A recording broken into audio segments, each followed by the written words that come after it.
All right, everyone, welcome to Ignite. What are we on, guys? Section 9, make and receive offers. Section 9, thanks for hanging in there with me. Making and receiving offers, I was just telling the group here, we're going to go through this in two different lights. You're going to kind of hear me talk about a normalized market, more of a even playing field for buyers and sellers.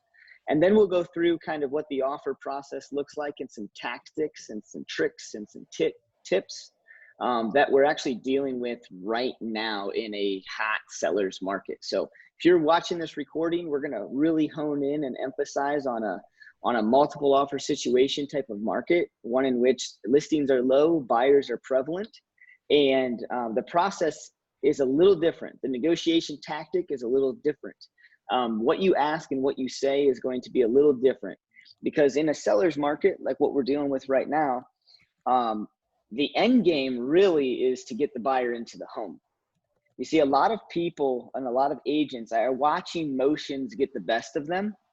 And I watch a lot of people not put forth the right offer as far as what their buyers would be willing to do because of something that the agent is talking them out of. Guys, it's our job, obviously, to educate them, but it's also our job to know what our job is. And if our fiduciary duty is to get a buyer into a home, unfortunately, in a hot seller's market, we may not be getting the best price for the home. So that's why it's important to make sure that when you're talking with your buyers and you're setting those expectations, it's very hard for me to even talk about this because as a buyer's agent, when you're working with a buyer, you want to make sure that they don't overspend for the home. But the reality is that it's hard to know whether you're overspending for the home. And it's also hard to understand whether or not the buyer's buying the home to live in a home or the buyer's buying a home to get a deal. If a buyer's buying a home to get a deal, you're probably working with an investor. If a buyer's buying a home to get into the home and have their family live there, then you're probably working with somebody who you may have to educate them on giving up some things that you normally wouldn't have to give up on a traditional, in a traditional market, on a traditional home sale. So bear in mind, when you hear some of the things that we're going to talk about today with this hot seller's market, some of it may not make sense, especially when we talk about a buyer, because buyers are offering over list price. Buyers are guaranteeing money over appraisals if there's an appraisal deficit. Meaning, quote unquote, saying it kind of harshly, is buyers are willing to pay over what the value of the home is just to get into the home. So we have to first start by understanding what our fiduciary duties are. And in a normal market, our fiduciary duties are not just to get our buyers in the home, but to get them the best price. In a different type of market, if you continually work on getting them the best price and constantly having them not kind of go in with what we call our highest and best, and I'll define that here in a little bit, then you're possibly going to lose out on multiple different offers. Your buyers can get frustrated with you, with the market, with sellers, with everything in life, coming to find out that you've been working so hard and doing everything that you felt like you'd be doing, and they go and they move in with their parents in their basement, or with their brother and sister-in-law who have a hard time with some chores around the house. You also, could go into a rental situation where they renew the lease and you never see that person again. So be careful in knowing and understanding exactly what you're quote unquote fighting for in the different types of markets that you might be in. On the flip side, right? And we're going to see this. If you're in real estate for years to come, you will see a buyer's market. And in a buyer's market, listings are prevalent, buyers are scarce. And so if you're on the listing side of things, you have to ask, yourself and obviously your seller, what's the most important thing for the seller in those types of markets? Is it to get out of the house, or is it to net the most amount of money? Shipping office. You see, the reality is that we have to understand the market as well as who we're working with when we make offers. And if you can understand that, you'll set yourself ahead of most people. I think Janet and I even walked through this when we went through her deal with that real estate attorney. remember Janet, when we were talking about that house in Longmont, she was looking at making an offer on a house in Longmont, and a lot of the questions that Janet and I were going back and forth around with how to formulate the offer was directly related to how many other offers might be on this house. How long has it been on the house?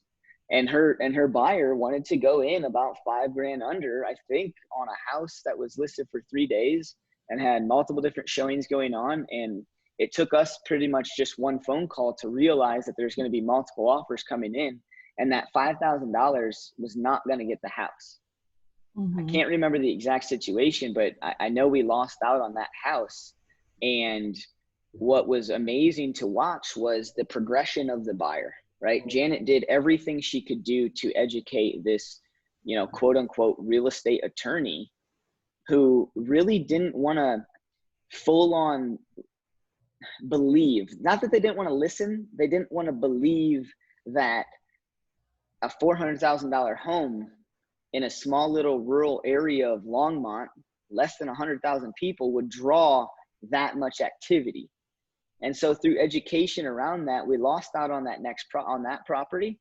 But then we actually had them go under contract on the second property. I think you only showed them 2 properties, right, Janet? Yes. Yeah. She literally only showed them 2 properties, wrote 2 offers, and went under contract. And I strongly believe it's because Janet's very good with her clients, and Janet's very good with the words that she uses to educate them. So we lost out on the first property, and then we went under contract on the second property. And that second property, I don't even think there was as much activity as the first offer, and we went in over list price, and that's what got the deal done. There was some multiple different hiccups and hurdles along the way after that, but the key is we're only talking about getting them under contract in this class. Yeah. So you see, the reality is we've got even people standing right here in our sitting in Zoom, right, that are going through this. So I really want to open with that. I really want everybody listening to this to understand that when I say, and we go through this class on a normal market or a level playing field, I'm gonna use my hand here. These are buyers, these are sellers. On a normal market, right, about as many buyers in the market as there are listings. There's a lot of back and forth negotiation in that type of market to get a deal done. Now, if there's more buyers and less listings, we're gonna have more of a seller's market, right? More buyers equal a seller's market than there are listings. And on the flip side of that, we have a a buyer's market, meaning there's plenty of homes to go find and show and see, but it's harder for us to actually find the buyers out there. For all of us pretty much sitting in this room right now, we've only really ever dealt with a seller's market. I can't even fathom a world where it's hard to get a buyer. Right now, it's you can go throw a stone at an apartment complex and probably hit a buyer on the head who's thinking about buying a home. On the flip side of that, you can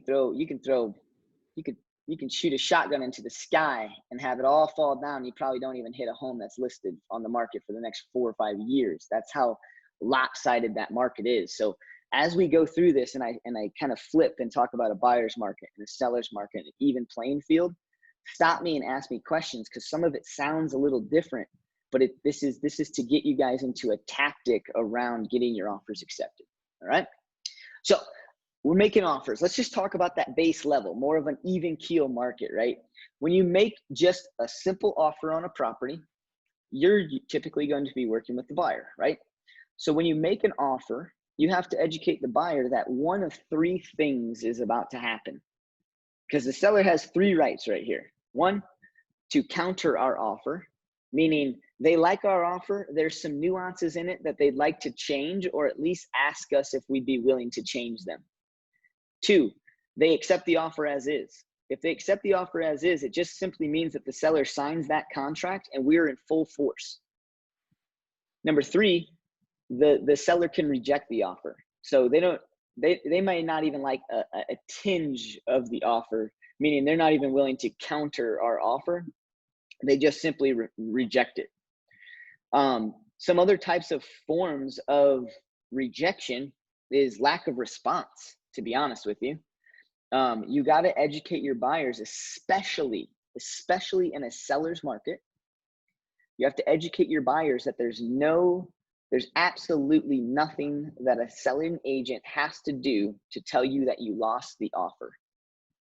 And that's an anomaly for some of us. And honestly, when I first heard this and learned this, I didn't understand it until somebody told me these magic words. In the offer, there are only acceptance deadlines and not response deadlines. And what that means is that when you submit an offer with a buyer, you have an acceptance deadline in it.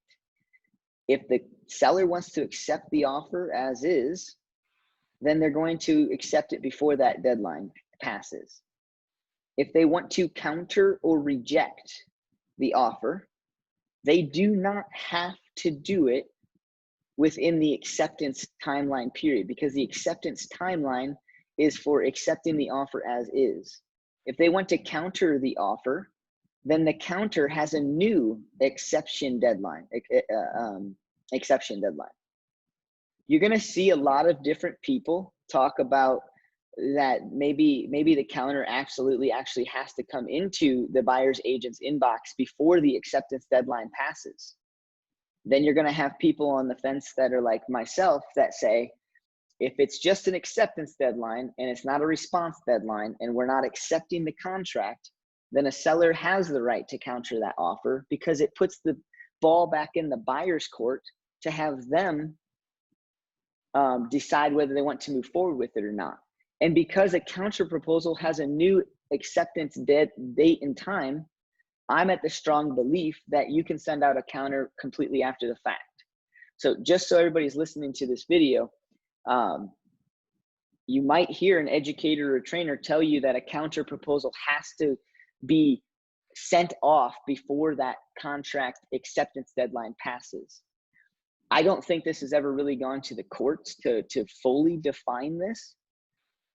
So that's why I'm saying you might see some ambiguity, but I've been doing this for 6 years and I've been sending counter after counter after an acceptance deadline and completely closing real estate deals, right?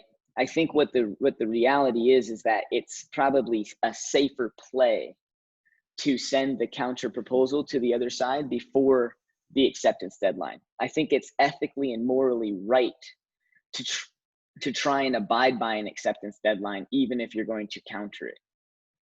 So I practice and I educate you guys to send off your counter proposals if you're working with the seller before the buyer's acceptance deadline. It's just courteous. It helps with the buyer because the buyer looks at an acceptance deadline as a response deadline. And when you're working with a buyer and you aren't able to provide them any information before that deadline, hang on, somebody's at the front gate. Oh, what's up, Matt? When you accept or when you send off a counter proposal and you're working with a seller, just know that you will be working with a buyer at some point in time. And it's very frustrating to be working with a buyer and have no communication until your acceptance deadline passes. It's very frustrating. So do the opposite courtesy, right? And that's a lot of what we're going to talk about with this make and receive offers. Is this is where the agent to agent dynamic really comes into play. In every single Ignite that we've been teaching so far, it's all been you to prospective clients, correct? So now we're talking about agent to agent, and it's a little bit more of a delicate balance because all of us agents have been taught in different ways, different styles, and different things. And so the last thing you want to do is be the agent that was taught a certain way and feels like that's the only way to do something. You don't want to bulldog that down another agent's throat. It's not going to do you any good or any favors because there's multiple different ways to skin the cat in this game. Okay. So as we're talking through and we're going through this, I'm going to kind of show you both different ways of different things. But the first step and foremost is there's only 3 ways that an offer can go through, and no communication is a rejection, right? They don't have to formally come out to the gate and actually reject your offer anymore. If they accept the offer, they're just going to simply sign the contract. If they're going to counter the offer, they're going to simply let the contract sit there, and they're going to counter it with a one-page document called a counter proposal. That counter proposal is just simply a one-page document that the sellers would fill out with all of their little changes, send over to the buying side, and then the buying side has a period of time, because there's a new acceptance deadline on the counter proposal. They're going to change whatever they want to change and present that to the buyer. Then it's the buyer's right to either accept the counter proposal, reject the counter proposal, or maybe counter again. But if I'm working with a buyer, I'll tell you, I'll probably more than likely just tweak our original offer and resubmit if we're that close, or if I need to counter the counter, if you will. So you can legally counter the counter, because if a counter is not signed by both parties, it's not executed, it's not in play. So you can draw up another counter proposal if you want on the buy side and send it to the selling side to see if that would work. I personally draw up a new contract just so there's not a lot of documents out there and a lot of ambiguity around what's going on. But you guys can do either or, okay? In different types of markets, the response time, you guys are supposed to correct me there, there's no such thing as response time. Basically the time period or acceptance timeline for an offer in a seller's market, we've seen a lot of different strategies. So in a normalized market, the common courtesy is about a 24-hour period. Buyer goes in, likes a house, they make an offer on it.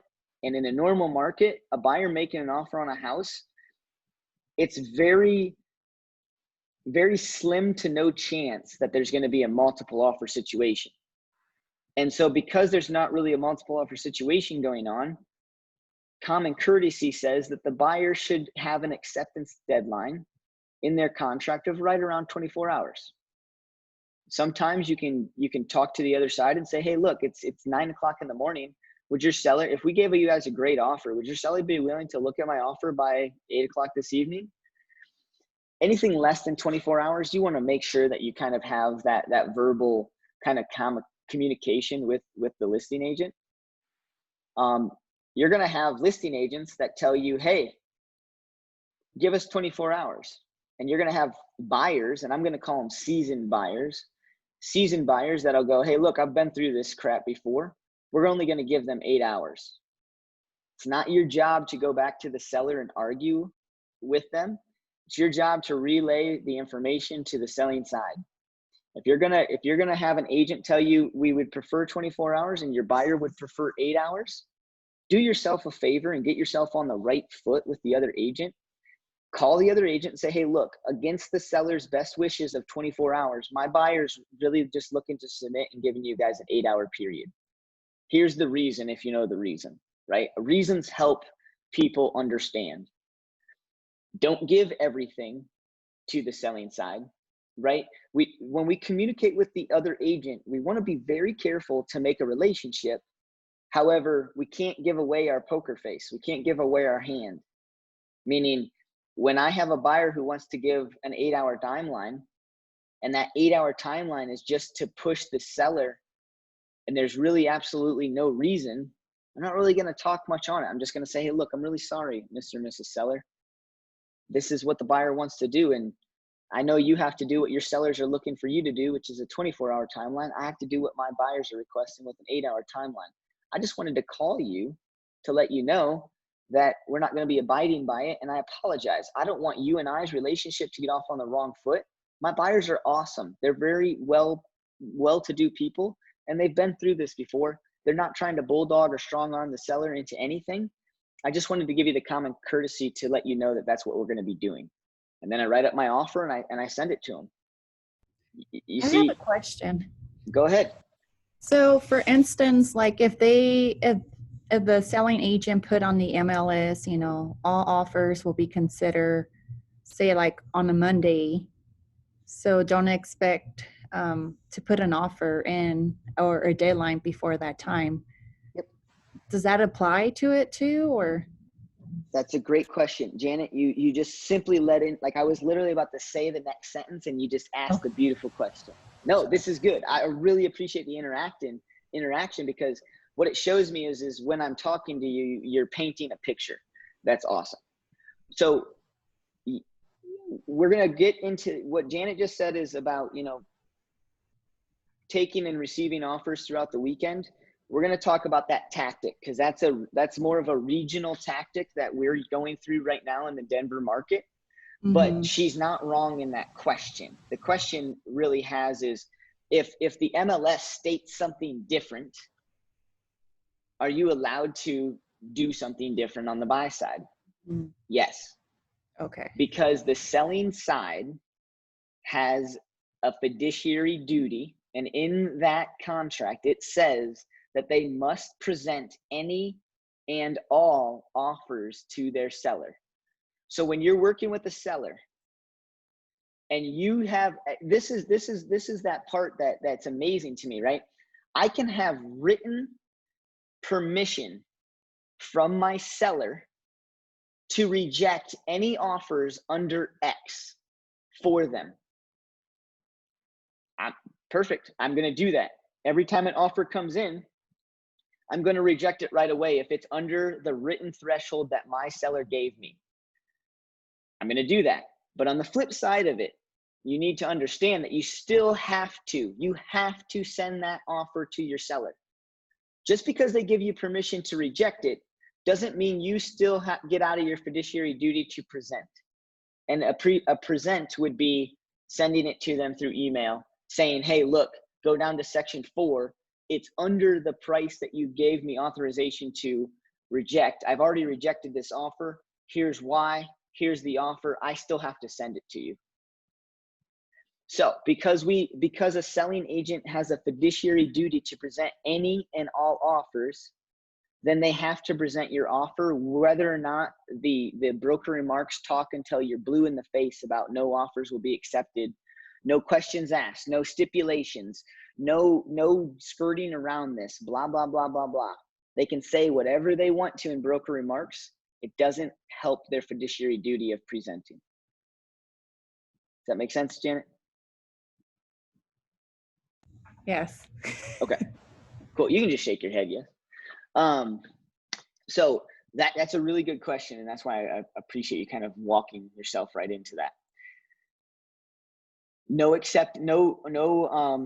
response deadlines, only acceptance deadlines, right? Understanding that your buyer can write whatever offer they want, and as the buyer's agent, you have fiduciary duty to write what they're telling you and send it over. And as a selling agent, you have a fiduciary duty to present all offers as they come in within a reasonable amount of time. The way that a reasonable amount of time is defined is so up in the air, it's unreal. But let me give you guys an example. If all of our computers track what we do, I don't care how much you delete things and go off of it. If I have somebody in IT come and take my computer, they can tell me exactly when I was in my email.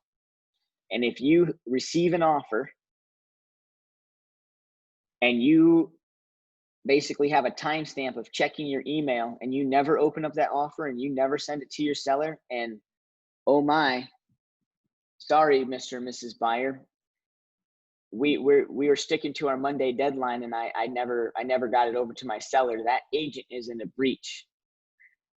If you have a house on the market and you're checking your emails and an offer comes in and you don't present that to the buying side has one hand up on you in a court of law.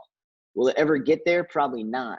But I'm just letting you guys know that when you have a house on the market and you check your email, you better check for offers every time you're in there, because you don't want to be the agent that lets something slip and just sits in your email. And then the buyers don't know why you're not responding. They go and write an offer on another house and you just miss that golden opportunity to put your seller under contract. Even if a house sits for a month, every time you get in that email, you better be checking for unread emails.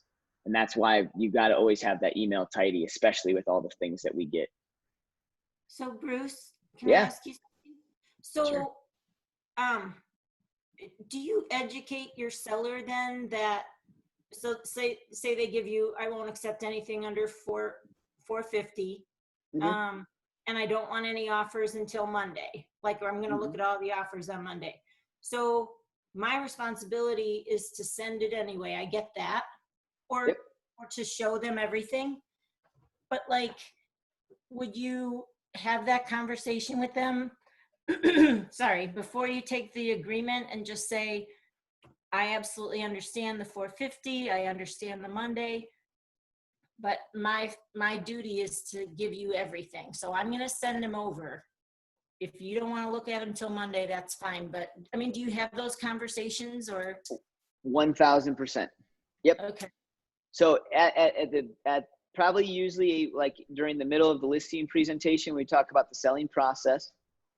That's when I would hit home on this. And I would just say, hey, look, any offers that come in, Mr. or Mrs. Seller, even if somebody is being a clown and they want to make an offer for $1, I have to present that offer to you. I know for a fact you're going to reject it, but you see, to make sure that the other offers get to you, I have to send you these offers. I don't really like to use the word duty or fiduciary duty. I just say when an offer comes in, because I represent you in the best way, shape, and form, I have to send these to you. Whether or not you want to accept them or review them, some buyers are going to push us on our timeline, and some buyers are going to abide by it. Sometimes you're going to receive an offer that may be very advantageous to you, and you may want to bend your rules on the Monday deadline. But let's tackle that when time comes. Okay. Right? See, and I like that question because I kind of want to dive into that just a second too. Because I've watched agents. You guys have to know, right? When you guys see offers won't be accepted until Monday, guess who educated the seller to do that? The agent, right? Yeah. So here's my argument to this. Here's my argument to people that stand their ground with Monday deadlines. It's not your seller who's standing their ground with the Monday deadline. It's the agent. And so unless a seller is out of town camping or traveling or doing something where they can't receive a phone call, it's the only time that I'm ever like validating what a listing agent is saying. It's like, look, we put Monday on there. I know it's like the common tactic around here, but seriously, I won't be able to get a hold of my sellers. I'll say, great. I got to do what my buyers got to do. And if we don't hear any response from you after our acceptance deadline, I'll know how to talk to my buyers, but we're going to send it anyways. So always. And you got to know that the agent is setting those things up unless a buyer is going out of town or, and even if they're going out of town, they have computers and they have phones. So you better be in the mountains backpacking with no cell phone service in order for you to tell me that if I gave you a cash offer, $50,000 over list price, could close in 2 weeks on a vacant property, your seller's going to wait till Monday to respond to me? Bull crap. Because of that, I'm the type of agent that I will say, hey, look, there's a really good tactic that I'm educating us to use. I'm going to educate you on putting up the property on a Wednesday or Thursday, letting it populate through all the third-party websites, showing the property throughout the weekend, and then letting everyone know that if we have multiple people with interest, that we're going to be looking at offers come Monday night, possibly looking to execute maybe Tuesday morning. How does that sound to you, Mr. and Mrs. Seller? Well, Bruce, I don't know. You know what you're doing. That sounds good to me. Let's do it. Right? It's always the selling agent that's educating the sellers on all of this tactic. So if we're educating it there and we know that we have to present all offers to our sellers, then I precurse with, now look, this can be a beautiful plan, Mr. and Mrs. Seller. However, the reality is if we're listing your house at $450 and a buyer comes in at $500,000 cash, closes in 2 weeks, I'm going to have to educate you that that might be an offer we might want to look at taking, right? So I'm the type of agent that has to give my sellers the full reality. And the full reality is that a Monday deadline sounds great in theory, But a great offer that comes in and pushes you for a 12 or 8-hour timeline of acceptance, you and I may have to have a pretty decent conversation around that. So let's tackle that when time comes, but I want to let you know everything that's going on in our market. So that's the way I'm encouraging you guys to talk to your sellers. I'm encouraging you to use all of the tactics and play the game the way the game's played. But I'm also encouraging you not to lie to your sellers, right? A lot of agents are saying, nope, just hold strong. That buyer will last. That buyer will stay. They're the first offer. They just want to bulldog you into accepting it. You can't say that unless you absolutely know they're bulldogging you into accepting it. You can only say, hey, look, they might be trying another tactic on the buy side. A tactic on the buy side is to push you to make a decision. I honestly can't make that decision for you. I can only present to you the facts. It's in my best interest that you either take this offer or wait until Monday to see if there's any more offers coming in. And then I give them the pros and cons behind what their decision is.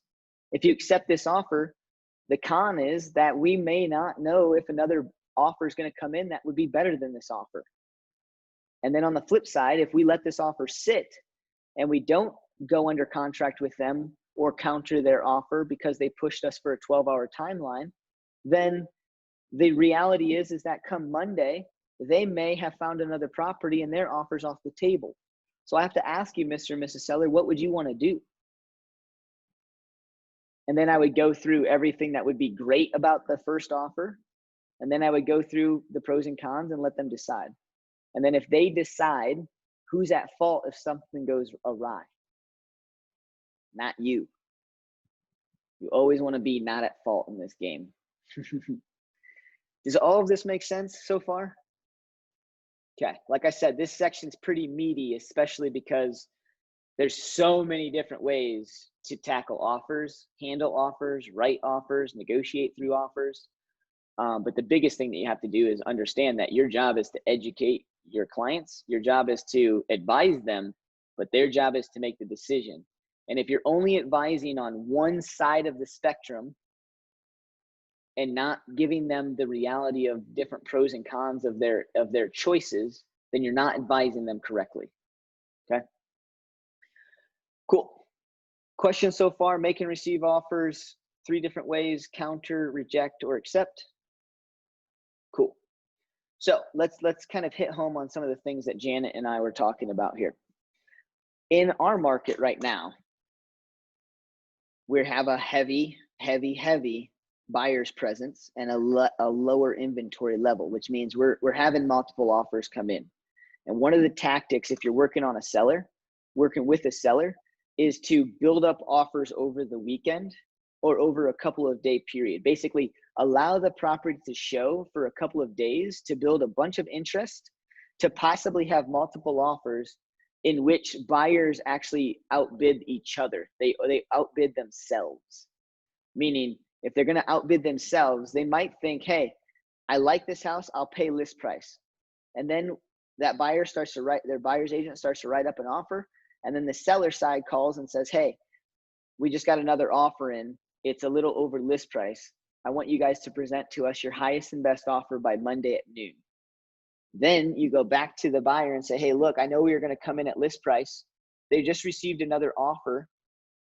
They say it's over list price. What would you guys like to do, Mr. and Mrs. Buyer? Where's your throw up point? Where's your threshold? Where's the throw up point for me is where you feel like you're going to throw up if you offer a penny over your list over your price. That way I can get people to their highest and best quickly. Because if a buyer just throws out a number, it's not their throw up point, it's their comfortable level. Get them to their throw up point and talk to them. I say, we got to get you to your throw up point. So I'm going to throw out a few numbers, Mr. and Mrs. Buyer. The house is listed at $450. How do you feel if you found out that another buyer outbid you and bought this thing for $460? Would you feel upset? Would you be upset with yourself for not offering $461? Well, yeah, I mean, for $461, we'd want the house. Okay, great. Now let's talk about $465. How does $465 sound? Gosh, Bruce, I don't think we'd be willing to go into 465, man. I gotta say 461 is our absolute threshold. Okay, great. Mr. and Mrs. Buyer.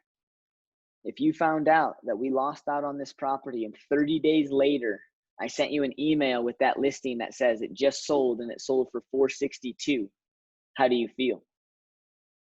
Gosh, I mean, if we're only talking about $1,000, I'd probably be pissed off that we didn't put in another $1,000. But you see, Bruce, you can't keep asking me about $1,000 increment, because that's such a small increment that of course I would pay another $1,000 over what that is.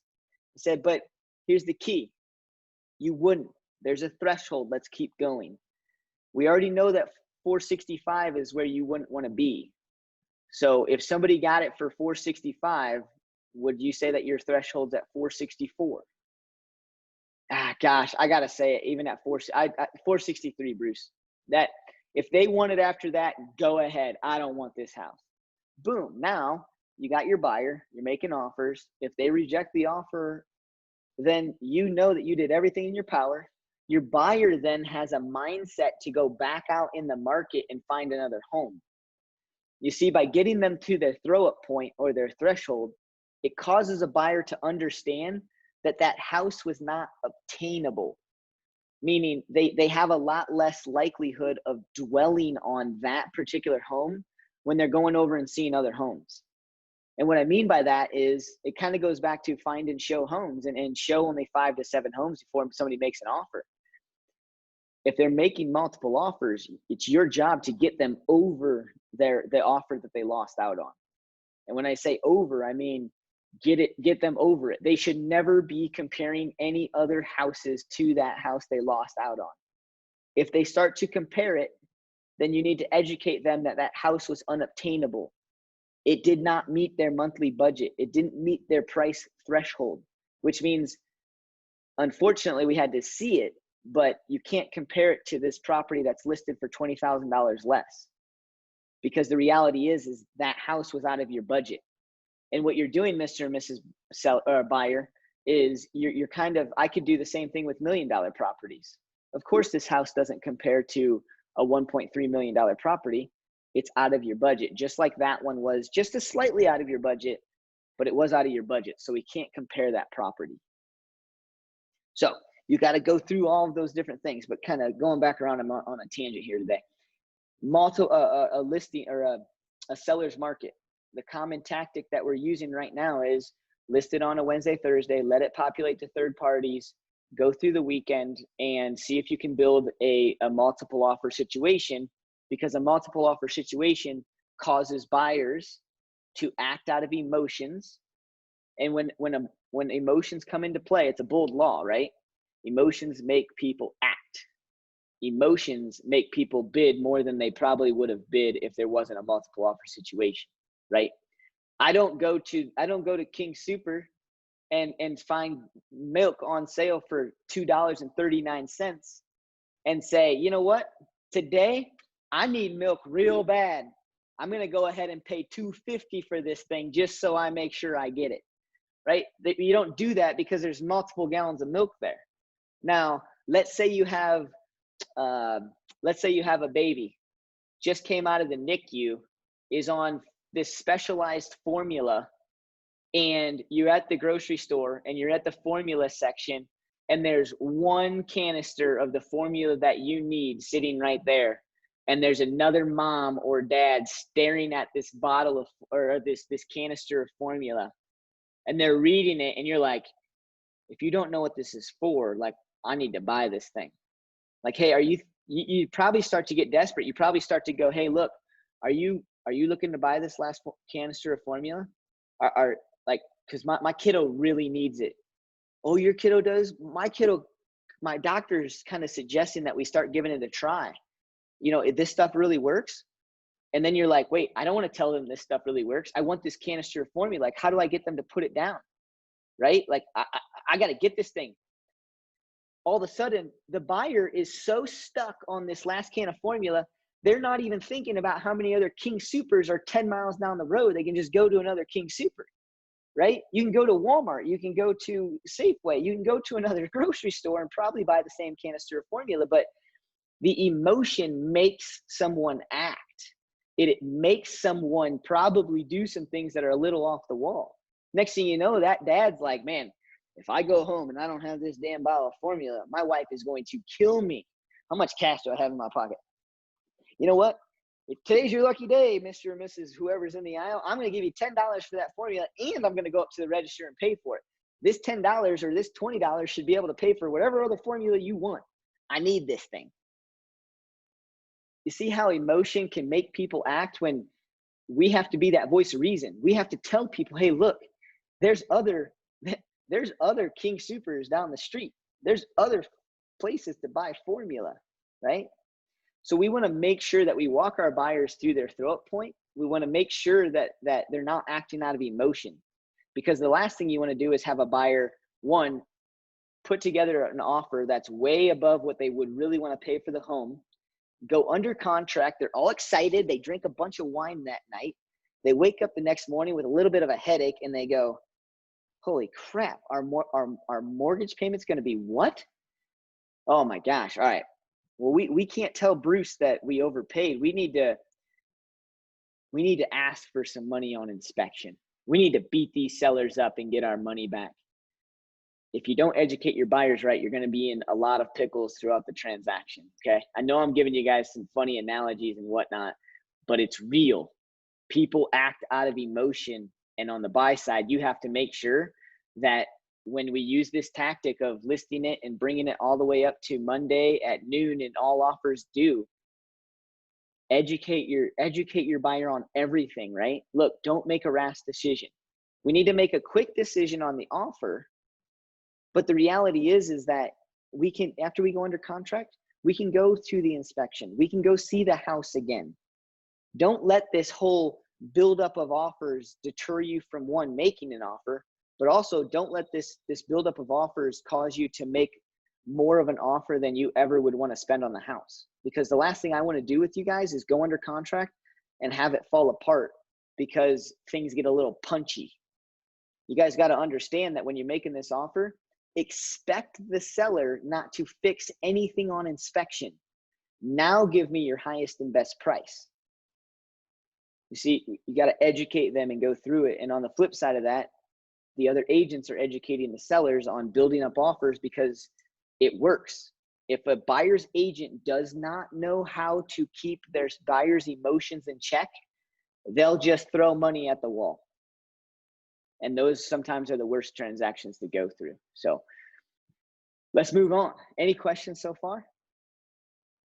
Cool. All right. I know we're jumping all over the place. Let's kind of go through Ignite kind of step by step here. We're representing the buyer. All right. So how do we represent the buyer? Here, let me give you some tangible steps. When you're at a house, right? We already did find and show homes. You're at a house and a buyer turns to you and says, hey, Brewster, I think we want this house. I think we're ready. Fantastic. What do you say next? What do you do? Anybody have any ideas? Ask them if they want to put an offer on it. Well, they just told you to put an offer on. Yep. Sorry, next step. Start writing up the contract. Before that. Maybe do another walkthrough and see if there's anything that needs to be repaired or like any reason why they wouldn't want to offer as much as if the house was perfect. Perfect. I like where your head's at. I'm gonna go a little bit more generic with you. Yeah. Isolate what's wrong with the house. Every house, I don't care.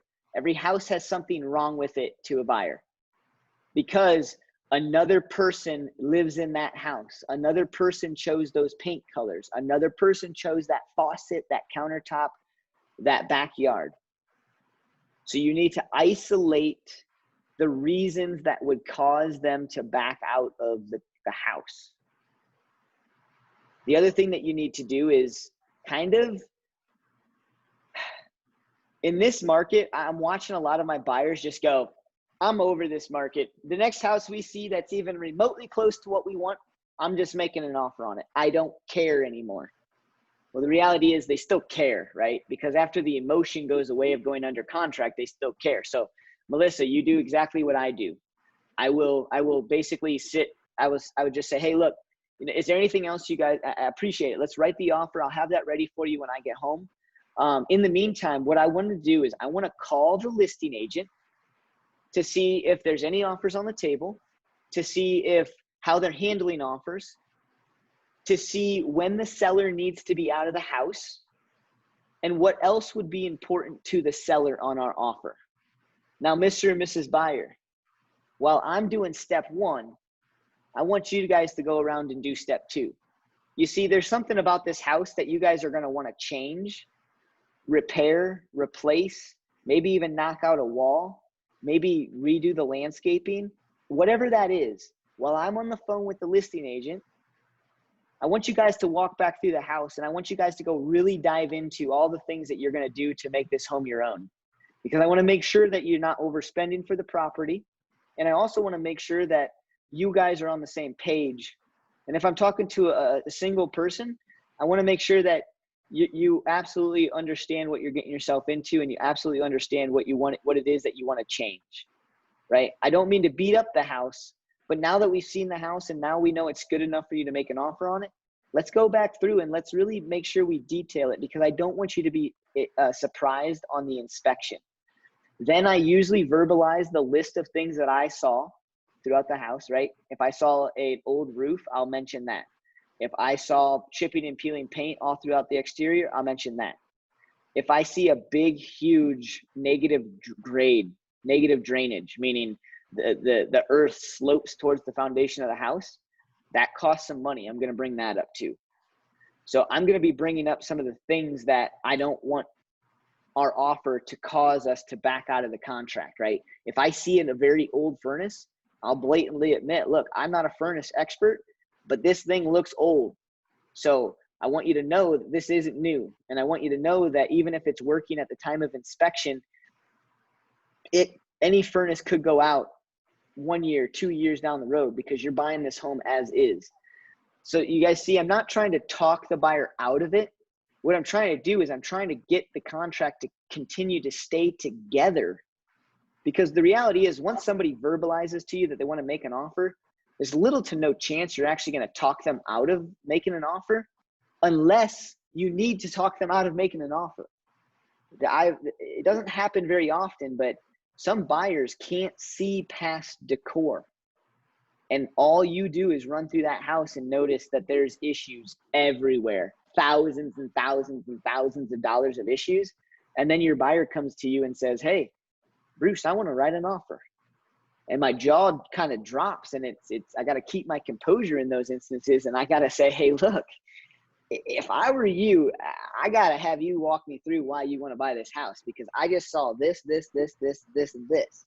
So if you deep down inside know you need to talk somebody out of buying that house, talk them out, but just give them the facts. Because some people may be completely fine with all those fixes, right? Maybe I'm not fine with them, but oftentimes people don't even realize or recognize that they may, right? So when you're working with a buyer, step 1 is to call the listing agent when they say you want to make an offer. Because the last thing you want anybody to do is get super excited to find out, well, actually, we're kind of in the middle of a counterproposal situation right now. And if the buyer I just got an email. The buyer signed. We're actually under contract. I really apologize. I know you're at the house, but I really didn't want to cancel your showing until we actually went under contract. Oh, okay. Sounds good. See you, bye. Like it's horrible. It's the worst thing in the world. But you know what's even worse? When your buyer says, hey, let's write an offer. And you say, great, let's jump in the car. I'll drive 45 minutes home. I'll spend 45 minutes on the offer. We'll review it. We'll spend until 10 o'clock tonight. We'll get this offer over to the selling side. And then right before you send that email, you go, oh, crap, I got to call the selling agent to make sure that they understand an offer's coming in. And the selling agent says the same things that they could have told you at the house. And now you just wasted your entire evening. You didn't spend it with your family. And now your buyer is super hurt. From the moment they tell you that they want to make an offer on the house, they start envisioning all of their stuff in the house. The longer you let them envision that, the more stuck on that house they are, and the bigger the heartache is. Versus if you just say, hey, step one, I'm going to call the listing agent. Step two, you're going to walk around the house and look at everything. Let's reconvene and I'll let you know what the listing agent said. Now, more often than not, agents are horrible, and I'm going to harp on everyone in here that does it. If you're not answering numbers you don't know and you have a listing for sale, how are you actually representing your seller in the best way, shape, and form? Answer numbers that you don't know. If it's a scam, hang up on them. If it's somebody pestering you, hang up on them. We get hung up with all the time. So hopefully, even if a listing agent is scanning my phone number, doesn't recognize the number, lets me leave a voicemail, chances are, if they have their phone on them, they're going to call me back within the next 5 to 10 minutes. Kind of seems like clockwork. I leave that voicemail. The buyers are still looking through the home. We're chit-chatting outside. I go to get in my car and boom, my phone's ringing. Or I get in my car, turn it on, connect to Bluetooth, and then 5 minutes down the road, my phone's ringing. It starts the process, right? At least call that listing agent and see where things are at. Okay? So step one, call listing agent. Step two, kind of talk about some of the things that are probably going to come up on inspection. Kind of talk about the things that the buyer is going to want to do to the house. So that way they understand that the offer they're making, a seller may or may not be willing to fix any sort of inspection items, because if they have multiple offers, they may feel like if they don't do something for you, there's another buyer out there that would be willing to have nothing done on the house too. Just give them the worst case scenario. And if they still want to make an offer, make that offer. So then in the meantime, so you call the listing agent, you verify that it's still you get all the things you need, right? You let the buyer solidify that they want to make the offer. Step three, call the lender. Get that going, right? A lot of times a buyer and a lender conversation, we're not a privilege to because of sensitive information, privacy stuff, right? So what I do is I call the lender, or if you guys get your lender relationships down, text the lender, right? I just say, hey, so-and-so is looking at making an offer on this property. Give them the address, give them the taxes, and give them the HOA dues if necessary. Say buyers want to make an offer. We're contemplating what price. I'll see the way. So this is how I operate. I CC my lenders on the offer to the agent, to the other side. So that way there's direct communication to the listing agent, as well as it saves you time. If you have a lender who sends you the PDF, then now you have to take your time to download the PDF, upload it to your contract system, then send it out to the seller. Then the listing agent has questions about the lender. The lender's contact info maybe didn't come up on the PDF or something weird, and then you're connecting them anyways. So my rule of thumb is I tell the lender, here's the price, or here's the house, here's the taxes, here's the HOA. If the buyer knows a price, I'll let them know the price. But more often than not, I'm just saying, hey, keep an eye on your email. I'm going to send off an offer for so-and-so. In the body of the email, I'll type in what we made the offer for. So in all of the bodies of my emails, when I'm with a buyer and I send it to the listing agent, I type in, thank you so much for taking time with me over the phone, especially if I talk to them over the phone. I'll mention something that we talked about so that way they remember me and my voice.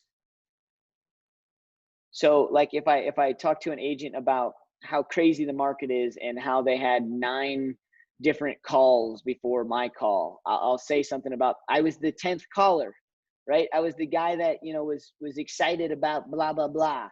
I try and connect the email to the phone call. And then in the body of it, I just say, here's our offer at X. And I list the price.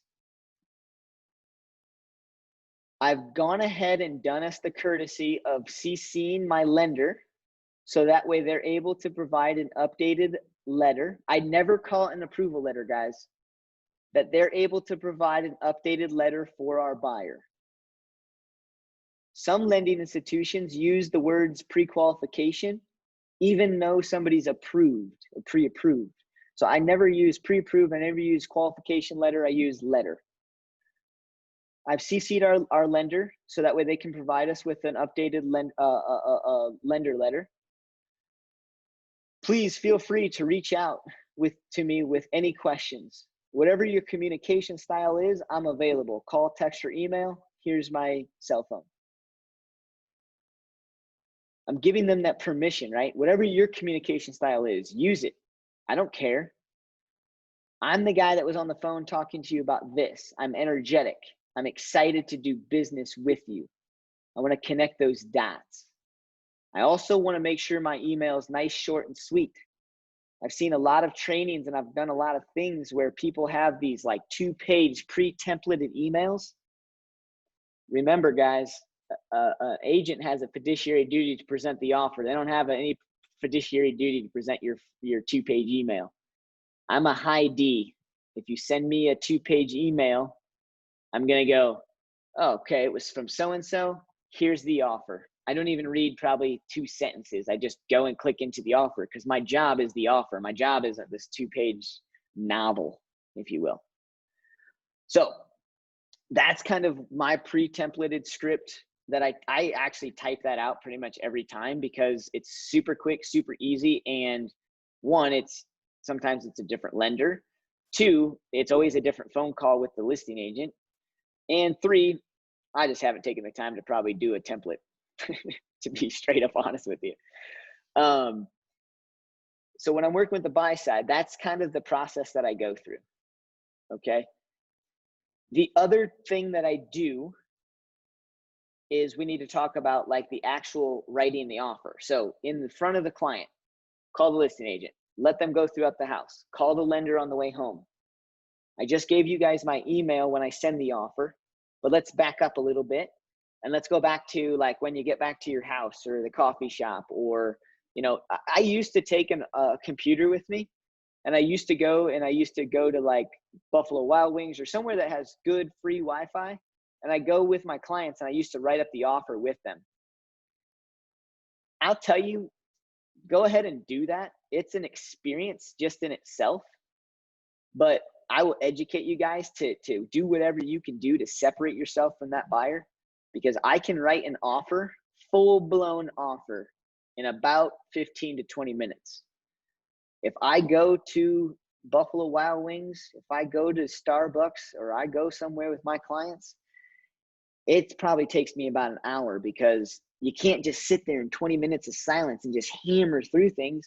It's natural that your clients just start talking to you. So be careful with your time. I used to think that, well, I'll just take my computer, we'll bust this thing out right at Starbucks. My clients will be right there with me so I can kind of review it with them as I go through it. It takes so much more time, guys. I can't find a way to cut that time down. So anyways, I go home or to the office, I whip that thing out, and then what I do while I send the offer, this is just kind of my habit. I think you guys can do this whatever way you want. I send the offer to my clients. I text them and say, hey, here's the offer. I'm not sure what your style is. I'm happy to review this thing line by line, paragraph by paragraph, or answer any questions that you might have while you review it. Make sure that you guys don't sign it until we talk. Call me when you're ready. Then I will text that, send that off.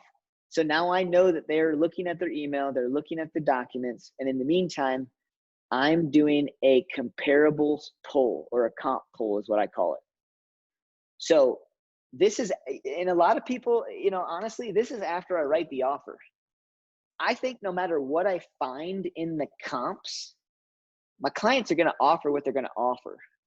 The comps are just going to simply be for me to educate them on the possibility of an appraisal deficit, or the possibility that there could be some instant equity in this home. or that I think that this home is, I think this home is actually a screaming deal, and I think there's going to be multiple offers coming in. So we need to really put our best foot forward here, Mr. and Mrs. Buyer. When I send that offer over to the buyers, the reason why I don't want them to sign it is because I don't put the price in just yet. Chances are, all the way up until this point, we still have not solidified the price we're going to offer. And I like a buyer to be in that place. One, because at the house, emotions make people act, which means they're probably just going to throw out a number. Two, I haven't ran comps to educate them on where I would come in at.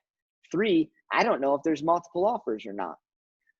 Four, I need my buyer to have some time. I need them to commit to making an offer, but I want them to kind of get excitable and then kind of have it come down a little bit when they start to see the offer. It's a 19-page document. I want to have them make their price or set a price with a clear mind and not something that they're too emotionally excited about. So I go through the comps and I decide whether or not it's priced accordingly, priced under value, or priced over value. And then we talk about it.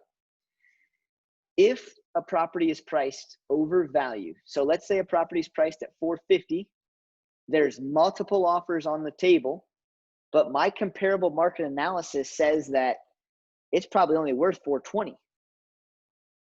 I'm still going to educate my buyer on coming up with their highest and best offer, because just because I feel like my comps show $420, if my buyers offer $420 and there's multiple offers over list price, they're not getting the offer, guys.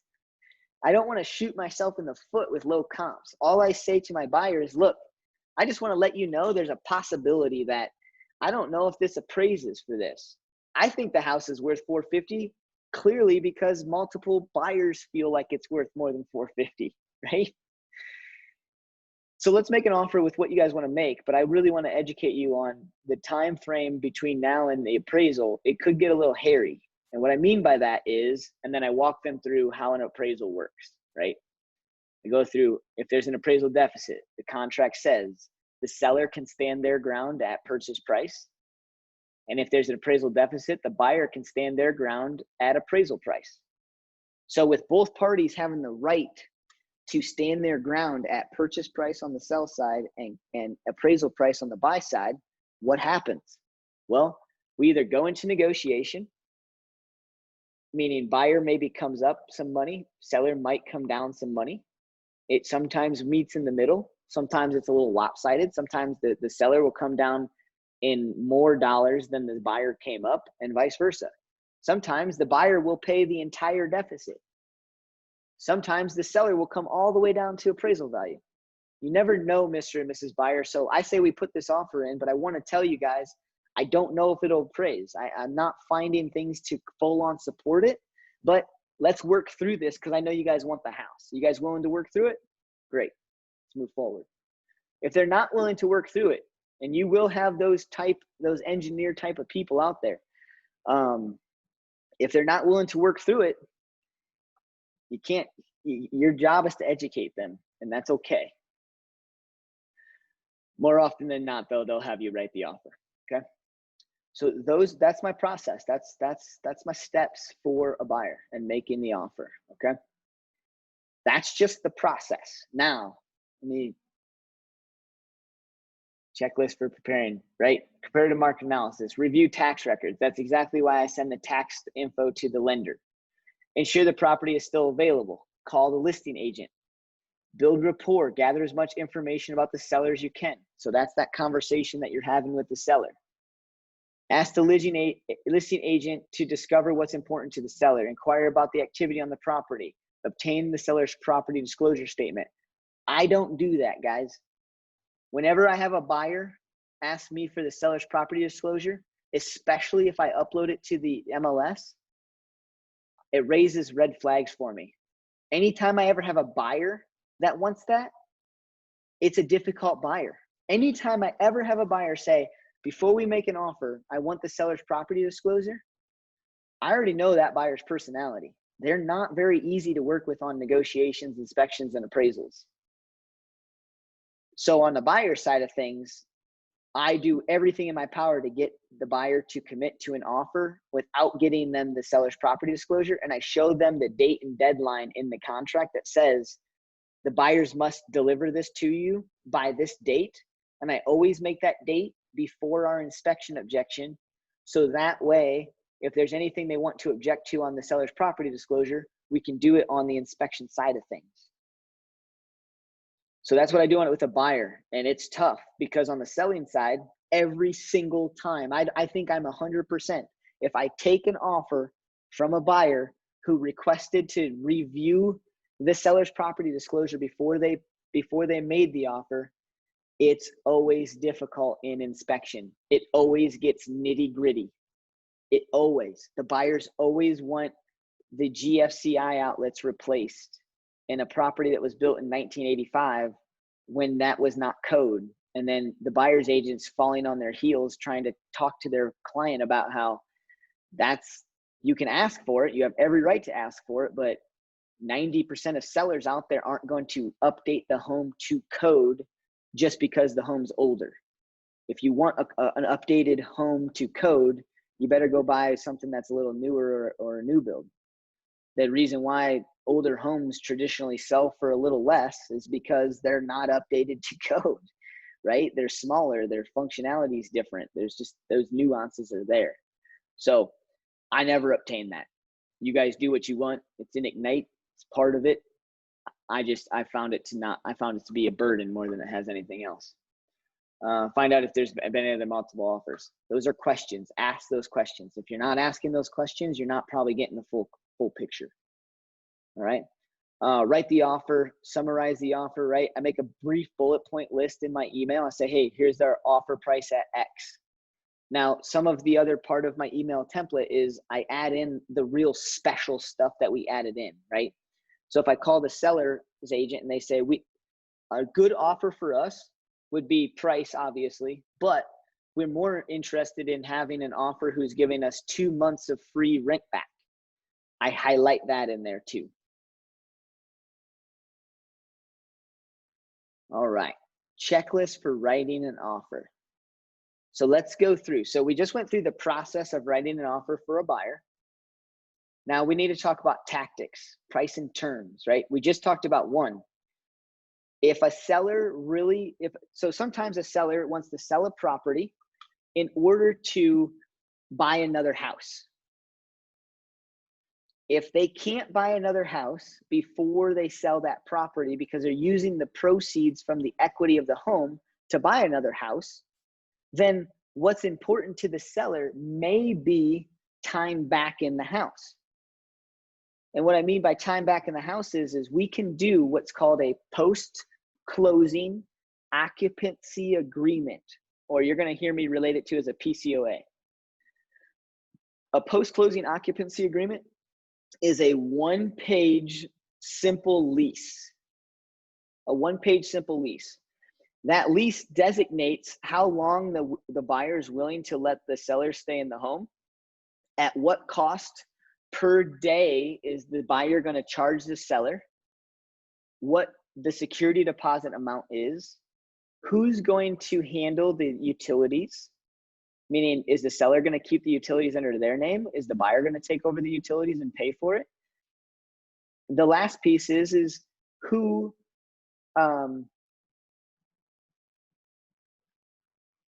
how's insurance going to work?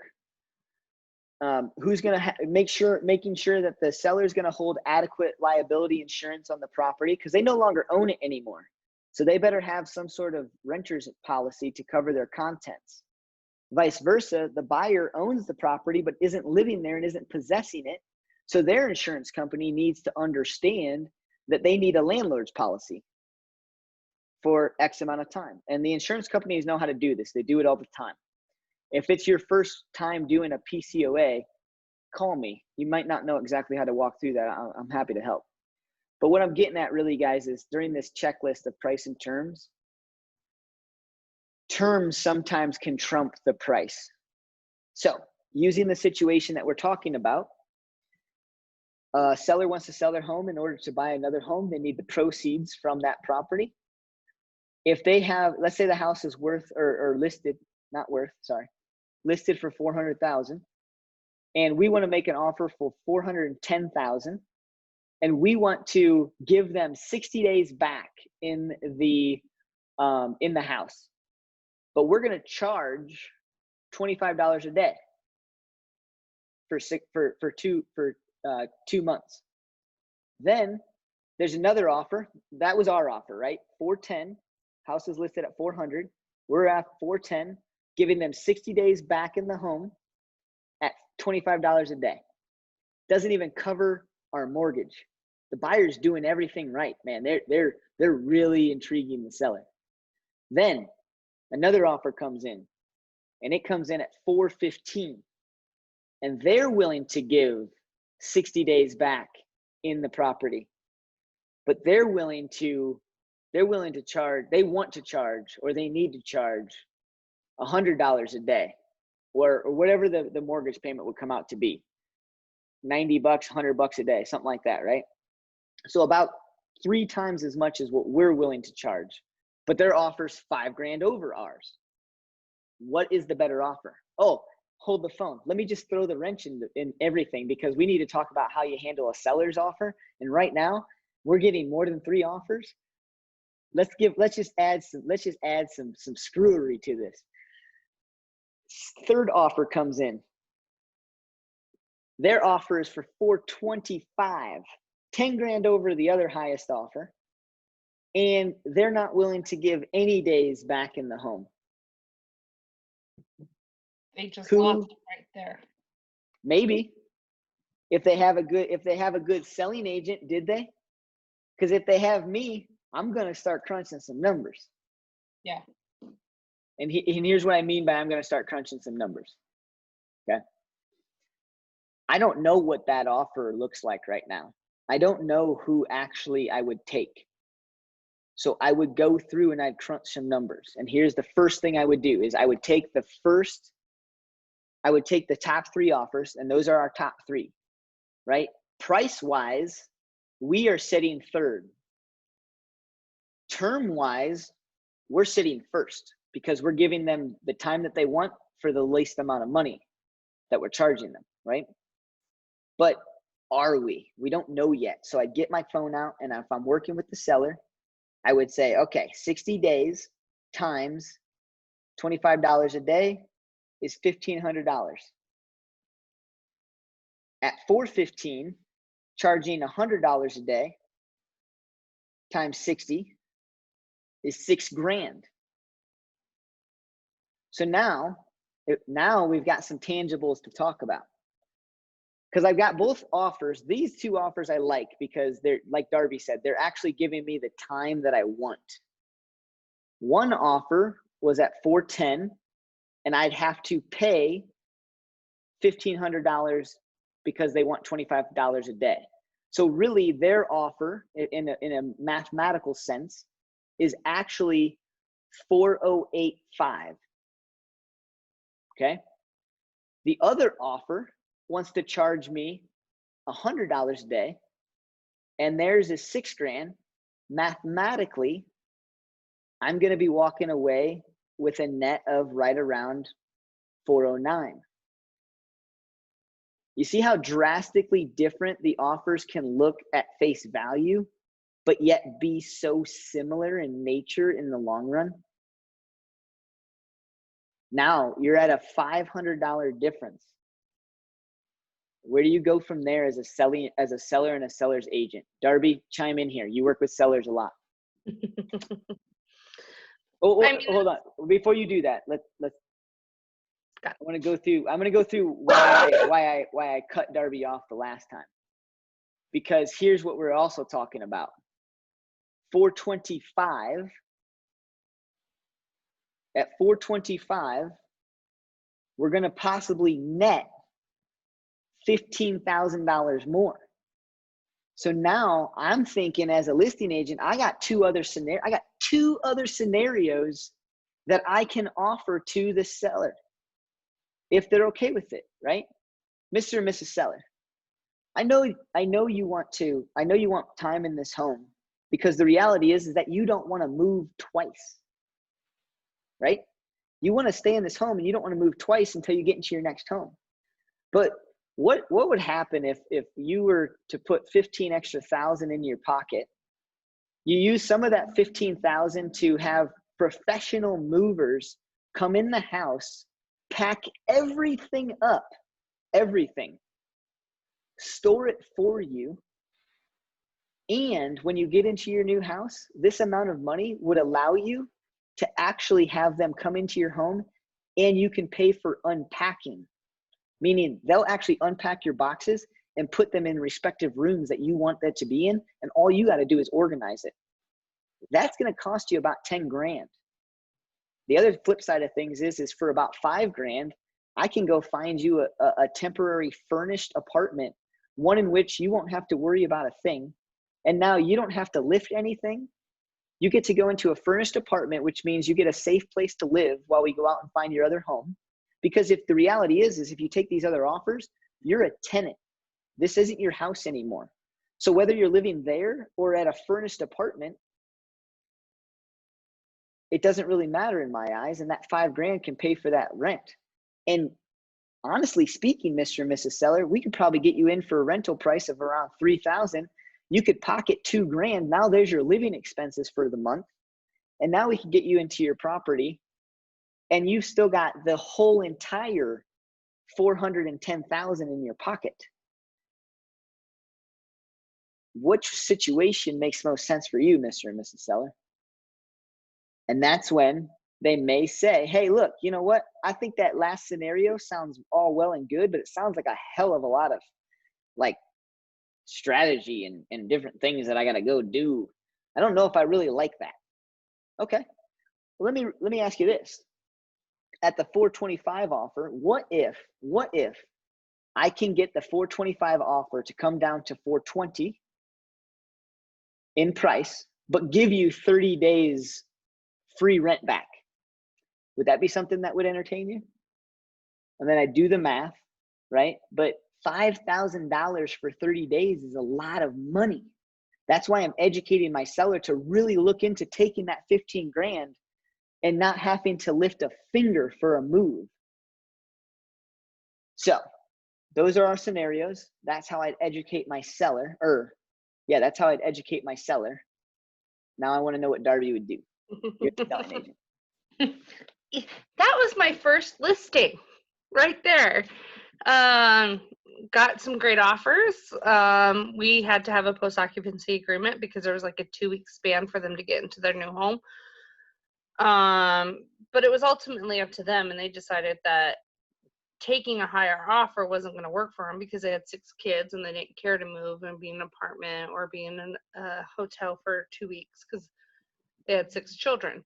So ultimately it was up to them. It's just something that I tend to, when there's multiple offers, I always say, let's meet, and I lay it out. I give them the highlights of everything. You never know what they're going to say, because even my listing in Longmont, he had multiple offers, and he took the cash offer that was $30,000 last 2 weeks closing because he needed the money. I was really shocked by that because it was a $30,000 cut. I thought it was insane, but for him, it worked out really good. I just lay out the facts.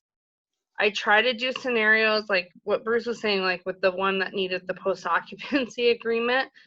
I always talk to the buyer's agents, letting them know that as well. So like my first listing, this is also a very good lesson learned for me.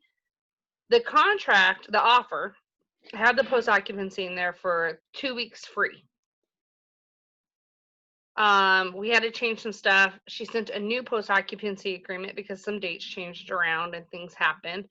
I did not realize that kind of voided out what was in the original offer. So lesson learned, I paid $300 for my sellers for the post-occupancy because I did not catch that she did not put the free part in there.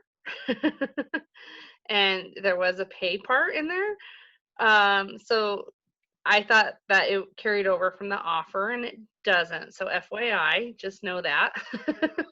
But like I said, I just always give it to my sellers. I give them the facts. I try to like lay it out. I try to get numbers out. I usually put like on a sticky note highlighting them, what's going on with them. So when we're together, I don't have to read the contract. I'll just literally be like, this is FHA, this is conventional, this is cash. Hold on. You're.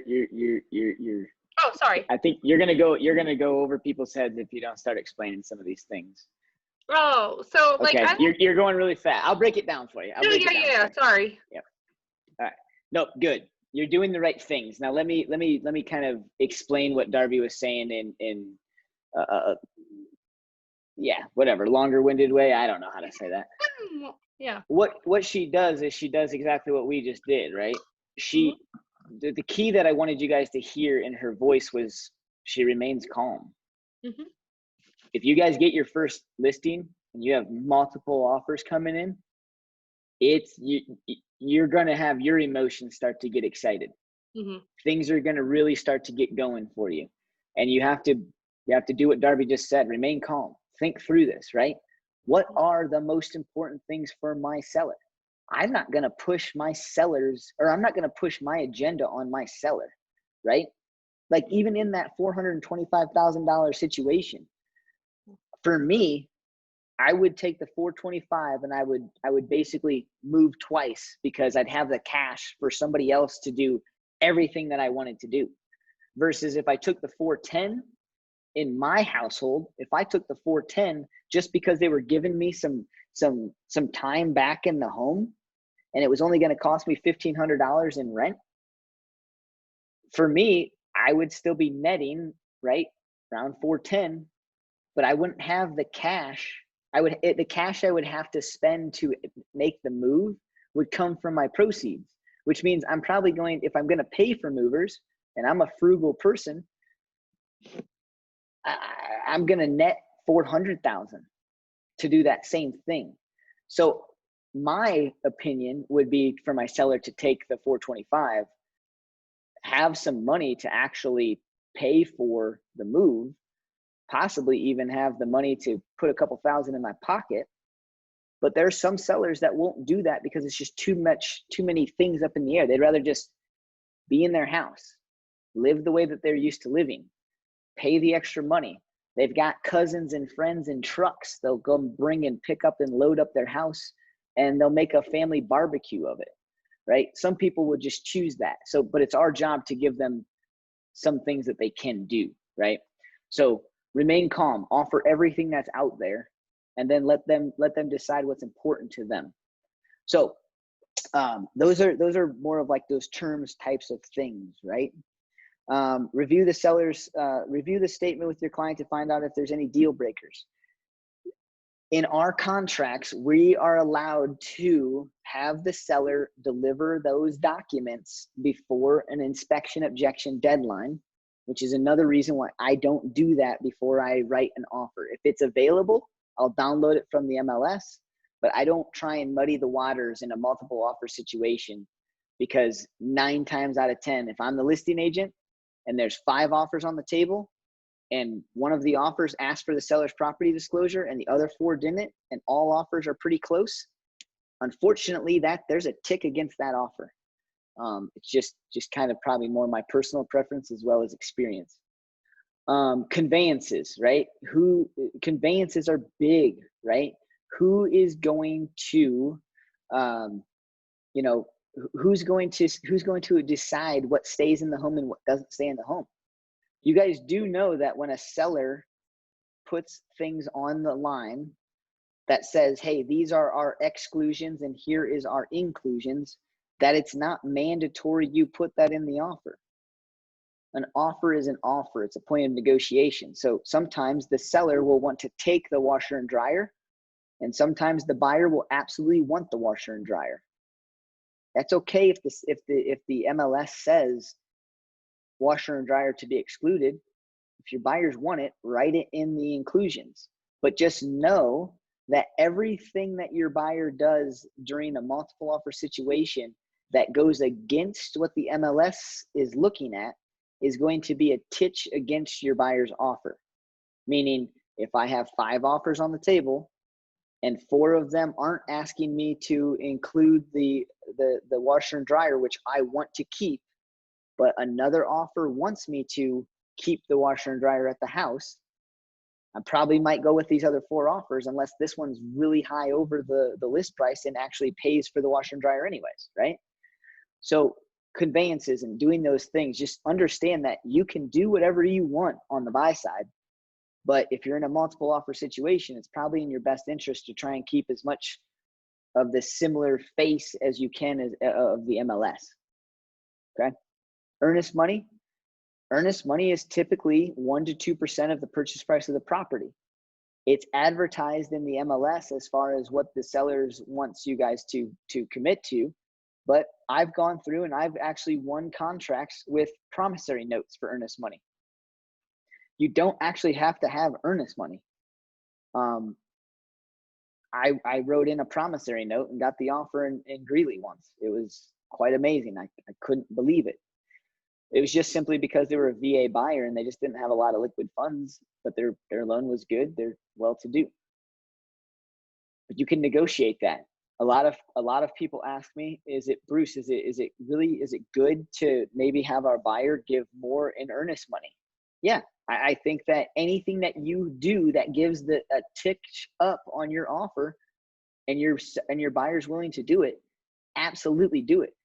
Because the fact of reality is we can protect earnest money all day. That's literally what a buyer's agent pretty much gets paid to do, is keep the contract in order so your buyer doesn't lose earnest money if we do have to pull out.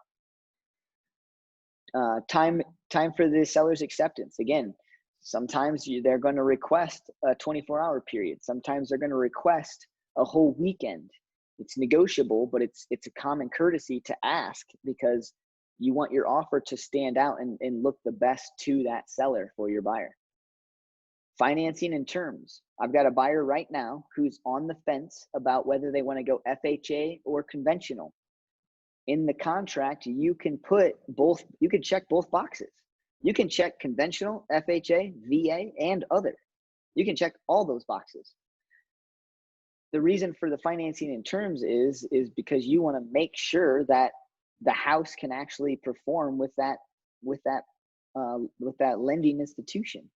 So meaning an FHA home or a VA buyer, or FHA or VA buyer, if there's missing shingles on the house, the seller is going to have to repair those missing shingles in order for the buyer's financing to go through.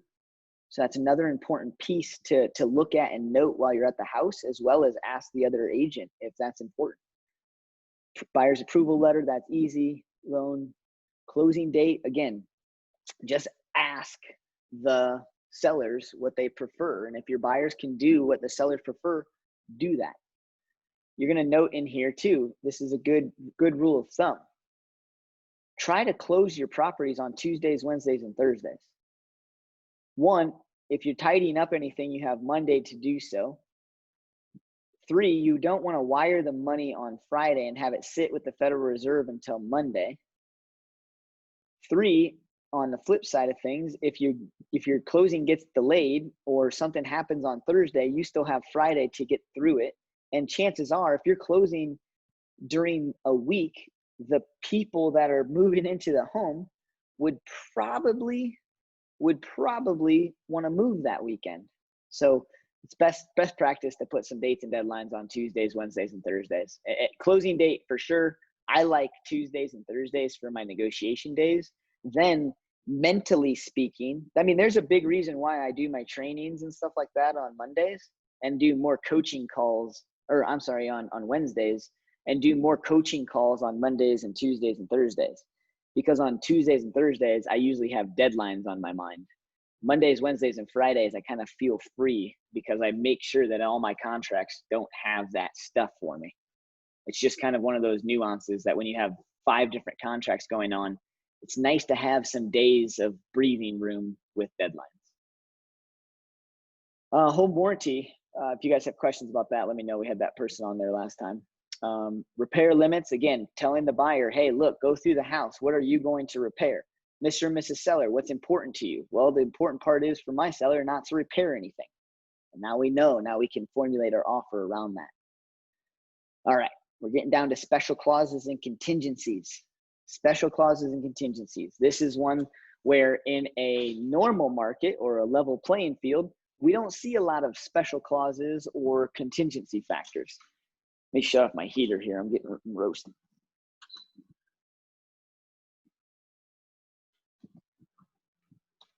We don't see a lot in a normalized market. Well, I guess we see contingencies all the time.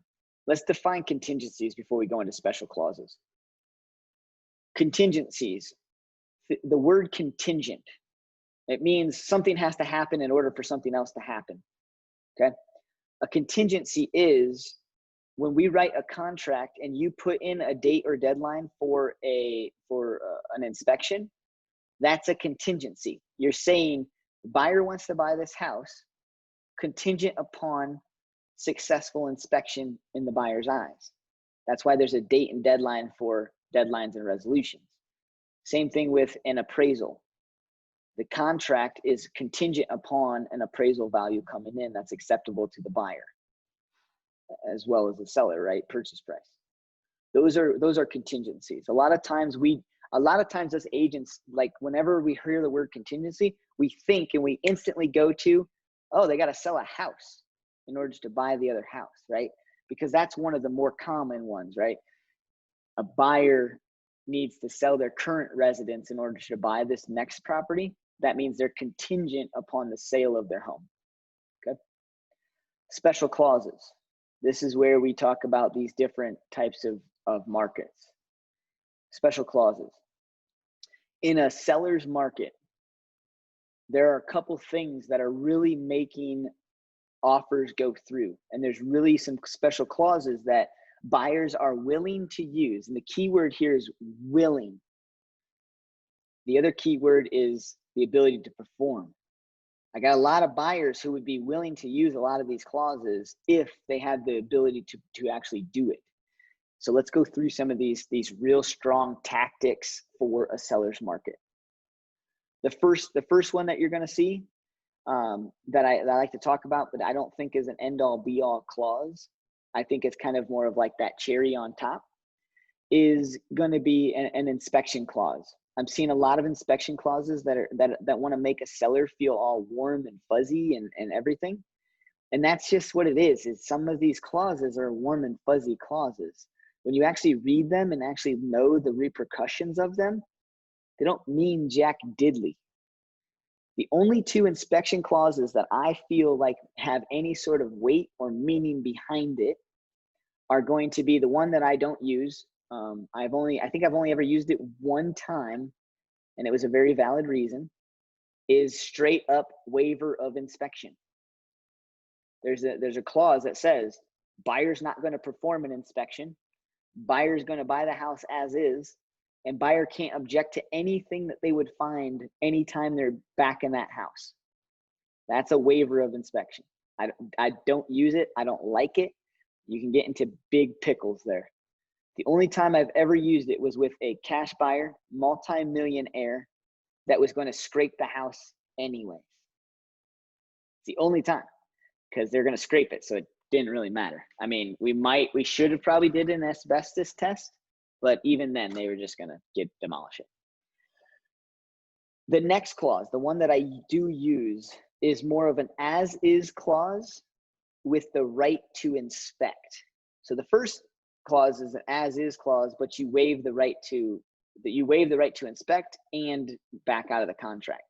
The next clause says buyer has the right to inspect the property. However, it's a pass or fail. Either buyer's going to back out of the property or they're going to move forward, and your sellers will never be asked for anything. Now, the reason why I use that clause and the reason why I say we're going to start with the inspection clauses is because inspection clauses, if you're on the selling side and somebody gives you some of these fluffy clauses, don't get all excited. Gosh, I wish Michelle Kramer was here right now. And I'll tell you why. So I use the clause as is, that's a pass or fail. Because I educate my buyers. You guys, this is the hardest part about our game, right? I educate my buyers one way and I educate my sellers a completely different way because it's two different tactics. With my buyers, I say, look, that clause is going to help your offer. Now, you can back out if there's a bunch of stuff that needs done on the house that would cause you to back out of the house. But see, the reality is, Mr. and Mrs. Buyer, if you find a bunch of big items and we disclose that to the sellers, they have to disclose that to the other side.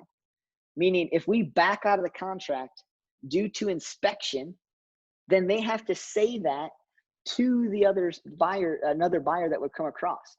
So if the house needs a new roof and a new furnace, Mr. and Mrs. Buyer, I'm allowing you to get out of the property. But here's what I want you to do. I want you to hang in there with me, because I think it's only going to take one phone call to the listing agent to go, hey, look, the roof is shot and so is the furnace. And as soon as I disclose that to them and we do terminate, they have to disclose that to another buyer. So the reality is Mr. and Mrs. Buyer, we put this clause in there, but it's really big ticket items. They may be willing to repair to keep our offer going. So it's a fluffy clause, meaning you don't have to pass the home or fail the home. I can still ask some questions. And then what you would do is you would perform basically your inspection resolution on an amendment, and then waive the inspection objection after the amendment signed, and then your buyer fulfilled the obligations of that clause, because the clause says you can get out due to inspection, but you can't put in a request to the seller. Well, the request to the seller it's referring to is the inspection objection. It's a formalized document. If you just simply verbalize it, there's nothing that says you can't ask. So again, I use that clause, it works, but it still is fluffy. So on the selling side of it, that's exactly what I tell my sellers is, hey, look, I like this clause and I know it makes you feel all warm and fuzzy, but you see, the fact of the reality is that they can fail this inspection due to anything, due to literally anything. So they really didn't really take away many of their rights. All they did was try to make you feel warm and fuzzy, Mr. and Mrs. Seller. Let's move on to the next special clause they have in here. So, other two inspection clauses that I've seen is a dollar amount clause. I use this one too because it makes my buyers feel better, but it means it doesn't hold a weight of anything. It says that should there be an inspection item that would cost less than X to repair or replace, buyer's not going to be asking your seller to do anything of that nature. A lot of times my clause says $1,000 or $2,000. Personally, that clause doesn't hold up for anything, because here's the arguments.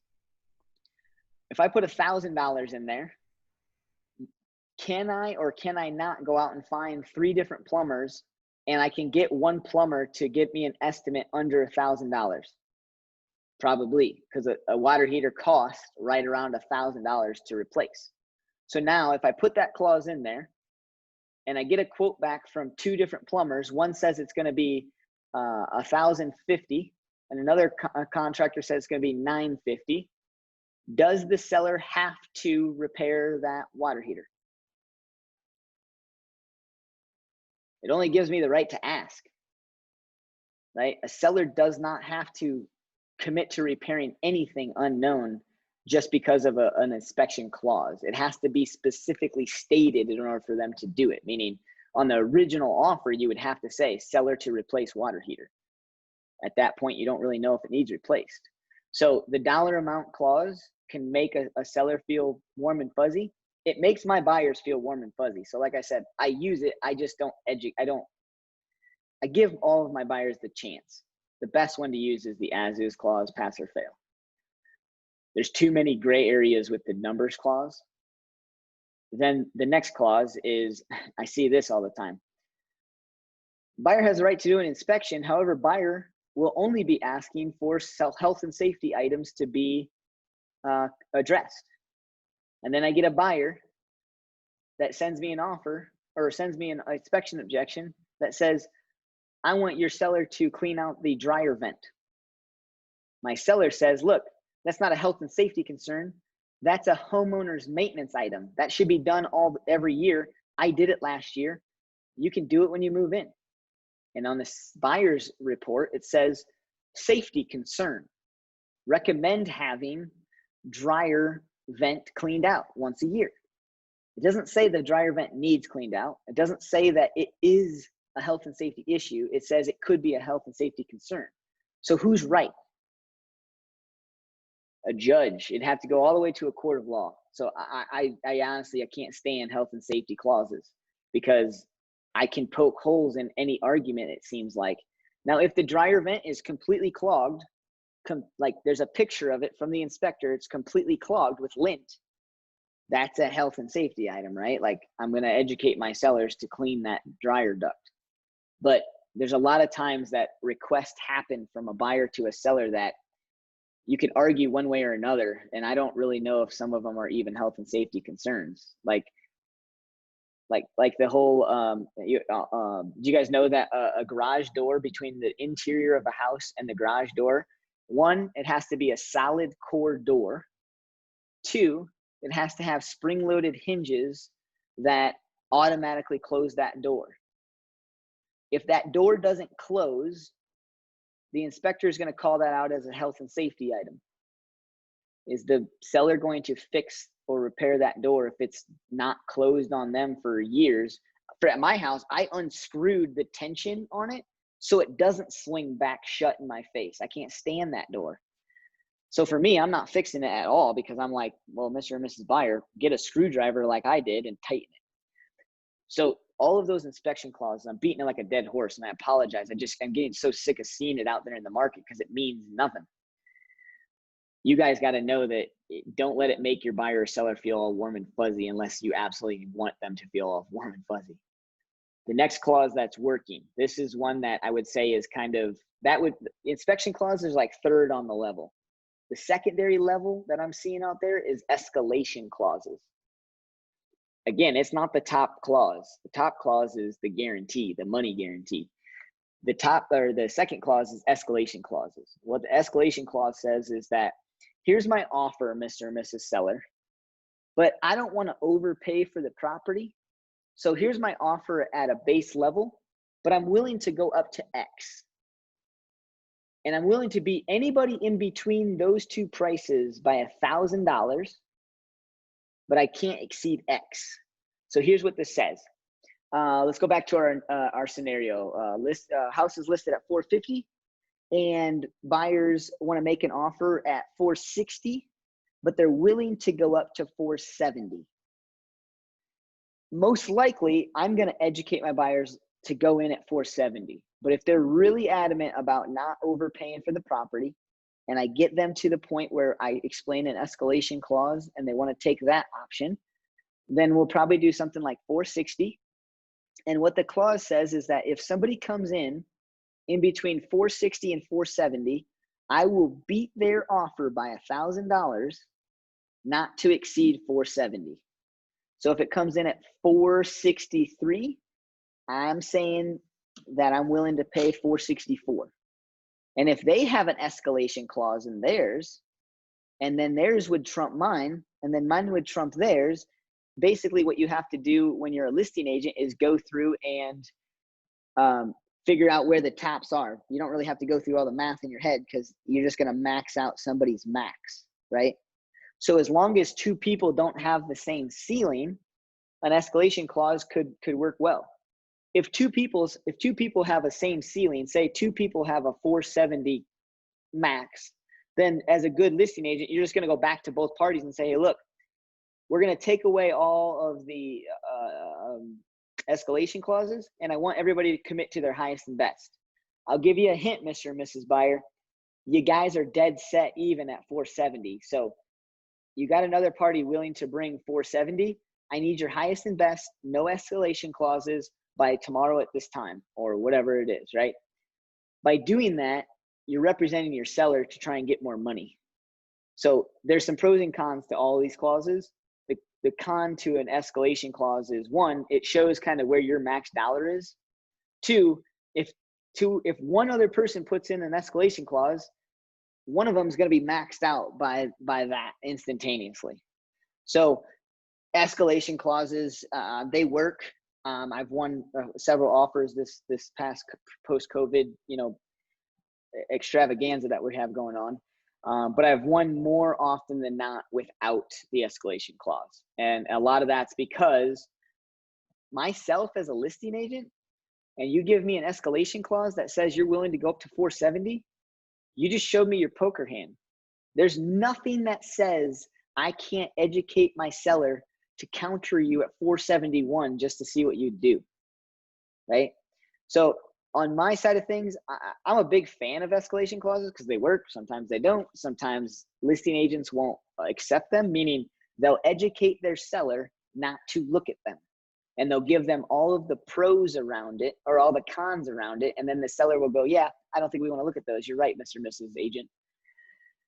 So it works. It's part of it. The next piece of that is in that clause, it says, upon receipt of a bona fide offer, meaning you're asking the seller to send you the other offer if you're enacting on that clause, which is why myself, if I'm with a seller, I'm going to counter you at 471, and then I don't have to show you jack diddly of another offer because I'm not enacting the clause. I'm just simply countering you on your price. Any questions about escalation clauses? Cool. So the end all be all clause, this is the number one game stopper. I can't say the number one game stopper. The number one game stopper is the 3-hit punch. Add an inspection clause in, that's the cherry on top. Add the escalation clause, that's the whipped cream. And the pie, the thing that gets it, the thing that people stand in line for is the appraisal deficit clause. So the 3-hit punch is probably the best thing you can do. But if anything, try and have a buyer who's able and willing to do an appraisal deficit clause. This is what gets buyers to get into the house. The clause says, and we'll use the 450 example.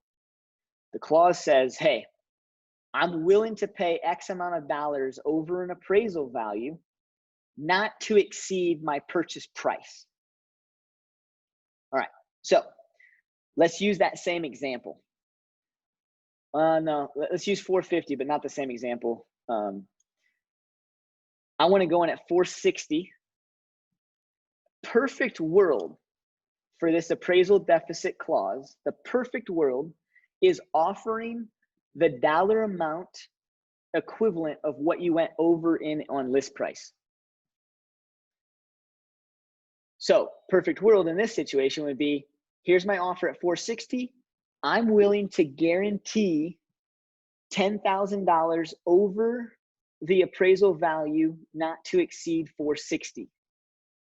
So if that's perfect world, is the complete and utter difference between purchase price and your offer. But there's nothing that says you can't offer 460 and say I'm going to give you $7,000, or 460 and I'm going to give you $5,000.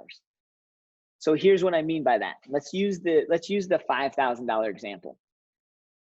Purchase or contract price, or I'm sorry, list price is at 450, contract price is at 460. We're doing an appraisal deficit clause, and that clause is at a $5,000 clause, not to exceed 460. So if the property appraises at 455, what happens, Darby? Sorry, if you're not paying attention, that's okay. No, I'm here. What happens in that situation? When it praises too low? It appraised lower than contract price at 455, but the appraisal deficit dollar amount was $5K, not to exceed 460. Where does that house close at? The buyer's gonna close at 460. Okay. Where does the buyer close if the appraisal value comes in at 452? 458. Right? Sorry. 457. 457. Sorry. Yeah, you're right. Yep. Where and what happens if it appraises at 457? They're gonna pay 457. Nope. Or I'm sorry, 460. Okay.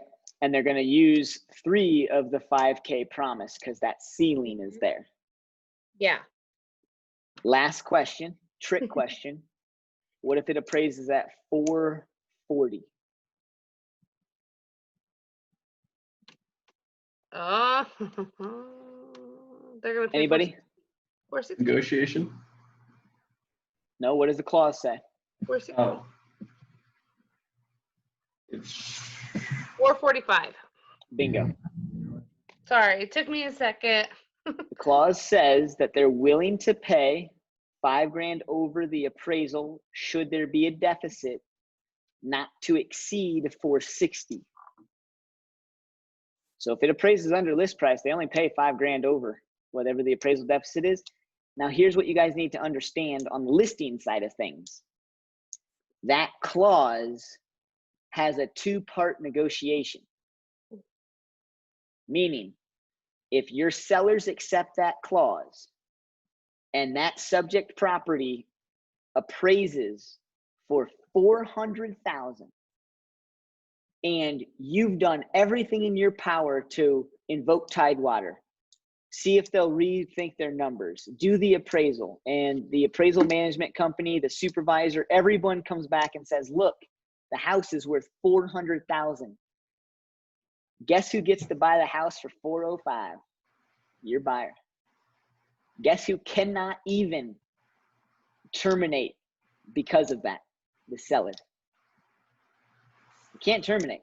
The negotiation is done. Let me see if I can, I'm going to go ahead and get you guys, I'm going to show you guys why, because I ran into this situation. I put in an offer. I can't remember exactly, but it was a 4-plex down in Colorado Springs for like $400,000, like 4 years back. I think we went in at like $413,000 and we offered $7,000 over the appraisal. The property appraised at like 388 or something like that. So my buyer got to close on that property for like less than 400. I honestly can't remember. I think it was like 395, 396, 397, somewhere in there. The seller side, I said this is enforced. The seller side said no, we're not going all the way down to that. Like, just because you guys put that clause that says you'd be willing to, it doesn't say that we have to. I said no. It's a 2-part clause. I don't have to say you're willing to. You better know the contract, because the contract says the contract specifically says your seller is willing to and will. And here's why. So I'll show you guys this. And you guys, it was scary. I was definitely being subpoenaed to court, and I'm just sitting there listening to an attorney tell me I'm right, and I'm still shaking in my boots. Yeah, that's scary. Mm-hmm. Oh, and as a selling agent, if I did that with my Mm-hmm. seller, they're gonna hate me. Huh? Oh my gosh, this is good to know. Yeah, You guys, Darby, yeah, I was just thinking the same thing. Like, if I didn't know that and didn't catch that, oh man. That's why Just I'm showing. agent. Mm-hmm. It's definitely why I'm showing you guys this. Oh gosh, I'm in due diligence. I need the appraisal. 666. Okay. Right Until recently, I didn't even know about like the appraisal clause and that little ticket. So this is good. It's hard to have a class on something like that because our attorney drew up the clause, and technically they're the only ones supposed to educate on it, which is why I'm telling you what's going on out there. I'm not fully giving it to you, but you guys can all get these same clauses. They're in our clause manual in the intranet. Yeah. I'm talking to you about them. I'm not training you how to use them. I'm telling you the pros and cons. Okay, we'll establish that for the video. Right. So, so here's how the appraisal works. Can everybody see that? Maybe I can. It's a little blurry, but it's not bad. Let me see if I can. Whoop, whoop, whoop, whoop. How's that? Oh, wow, that's better. All right. Guys, there's pictures out here. Here's how the appraisal clause breaks down. Okay. We'll just start from here. Acceptable appraisal provision set forth below applies to the respective loan set forth. Buyer has the right to obtain an appraisal if the appraised value is less than the purchase price, or if the appraised value has not been received by buyer on or before the appraisal deadline. Remember, this is the appraisal deadline. Buyer may, on or before the appraisal objection deadline, do the following. Okay, they can terminate. So you guys know this, right? If an appraisal comes in low and the sellers want to come down to the appraisal value, the buyer still can terminate, even if the seller is completely willing to sell their house at appraisal value. The buyer is 100% in the right to terminate. It's actually their first right. The second one, hey D, I'll probably be another 10 minutes. I can come get you if you want. I'm just wrapping up Ignite. Thanks. Or you can listen. The appraisal objection. They can fill out the objection that says, we object to the value. And then if the buyers submit an appraisal objection, then a resolution can happen. But if the buyers submit an appraisal objection, the sellers have the right to back out, which is why the contract states seller doesn't have to sell it for less than a penny of what the contract price is. And the notice to terminate option is the buyer's right to not have to pay a penny over the appraisal value because they have the right to terminate. So then we go into resolution. This is where it gets exciting. If an appraisal objection is received by seller on or before the appraisal objection deadline, and if the buyer and seller have not agreed in writing to a settlement thereof on or before the appraisal resolution deadline, this contract will terminate on the appraisal resolution deadline. So there's a hidden thing in there, which is what I need you guys to see. But we'll bring that up here in a sec. What that means is if there's nothing been in writing, then both parties can negotiate. The key with that clause is that we put in our offer trumps this.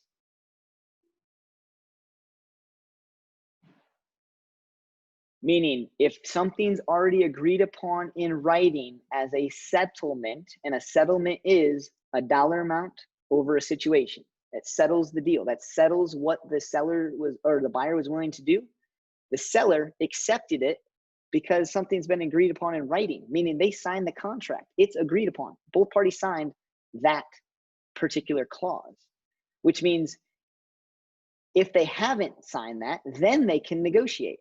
If they have signed something in writing, this does not have to be negotiated. It's tricky and it was scary in Colorado Springs. And there's a reason why I know this clause like back my hand, because our attorney was right, guys. They backed off right away. Okay. Questions about that? Questions about special clauses?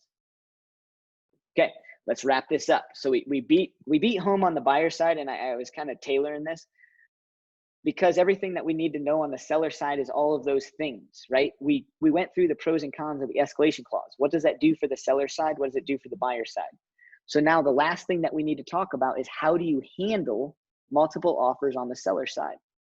The way that you handle it is just what Darby said. Create a system. Create a system and understand what's important to your seller. For me, I'm an Excel spreadsheet guy. I would go in, have the Excel spreadsheet pulled up, and I would list the things that are important to me first. Things that are important to me first is, how am I going to track this? Who's the buyer or the buyer's agent? What is the price of the offer? Are there any concessions that would bring the net price down? So a buyer can ask for the seller to pay for seller concessions or their closing costs to the loan. So if a property comes in and a price comes in at $425, but right below that it says that the buyer's asking the seller for $10,000, you better make sure as a listing agent you catch that and read that. So I want price, I want who the offer came from. I like the listing agent since that's the person I'm communicating with. the price, seller's concession. And then I usually look at closing date and money down. Those two are kind of, there. From there, I want to know what's important to the seller. Those 5 things are really the most important things to most any and all sellers. Now I want to put in what's important to my seller. My seller wants 60 days back in the home. Then I'm going to put a column in that says who's willing to offer what PCOA, post-closing occupancy agreement, and what kind of time frame are they willing to give us, and how much per day are they charging us. So then I lay it all out, and then obviously only 1, 2, or 3 properties usually come up to, the top 3 people for offers. And then I start tackling those one at a time. Start doing those nets like we were talking about, where you go through and you calculate exactly what each party is bringing to the table, right? $5,000 difference on the contract price over $100 a day versus $25 a day looks different on paper than when you calculate it, comes out to about a $500 difference. A $500 difference isn't really a reason or not to accept one or the other. Then you got to go back on the phone and talk to the other, both buyers agents, say, look, you guys are just neck and neck. Are you willing to bring up anything? Are you willing to do anything different? Are you willing to bring more money? And then you pick up the phone and call the other agent, ask them the same thing. You're neck and neck. What are you guys willing to do? We got 2 parties tied. I'm going to give you guys all 12 hours to formulate your highest and best offer, and then the seller's going to decide from there. Now, keep in mind, when you verbally say that to another agent, if another offer comes in that's better, be careful accepting that offer before you talk to these other offers, because you basically verbally countered them, and then you have to give them the right to come back before you accept this other offer. And if you get in that pickle, call me, call the managing broker, because there's usually some other nuances. And we have had an agent in our office get into that pickle where they actually had written communication back saying, yes, if you send that offer over to us, that's the one we go with. Well, then another offer came in for a much higher price. The sellers and our agent took that other offer. The other offer over here that had that written verbal communication, or that written communication that says, if that's the offer they presented to us, they were going under contract, they called an attorney and sued us. Things, I don't want to go down a rabbit hole, but things work out. If you guys have multiple offers, call me. I'm happy to go through it with you. And we're in a different market right now. So I hope you guys enjoyed today's session. That's all I have for you. Any questions before we end the video? So even if they waive the inspection and the appraisal, there's still somehow a form for them to still come back, like from the buyer's side? Well, remember, you didn't waive the inspection.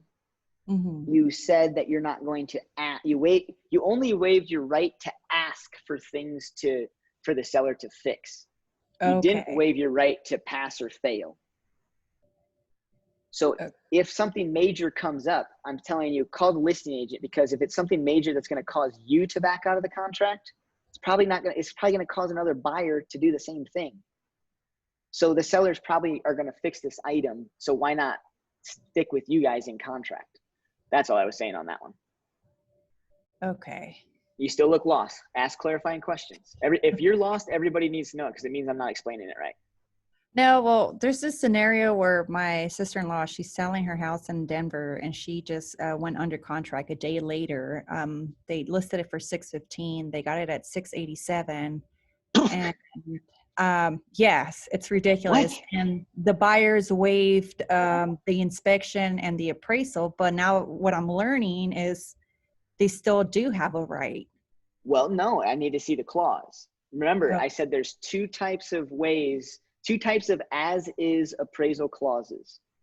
One that I don't recommend, which is probably what that buyer did, because if they went $50,000 over list price, they might have waived their inspection. So they might have like a full unadulterated waiver, which is what I don't recommend you guys use. Okay. I use more of a waiver of, I'm not going to ask the sellers to do anything. It's a pass or fail, but I still retain my right to have an inspection, and I still retain my right to back out of the contract if there's something there's something I don't care for. Okay. That was pretty much it. Well, and just because they want to not have, like, even if they say I'll waive appraisal, they can't really do that unless it's cash, right? Because depending on the lending company, they might make them. Right? Say that again. Like, they don't always have the choice to say we don't want an appraisal or we don't care about appraisal, because it depends, well, unless they're cash, right? Like, because lending companies, no matter if you're conventional, FHA, well, especially FHA, VA, whatever, but conventional, they'll make them have an appraisal.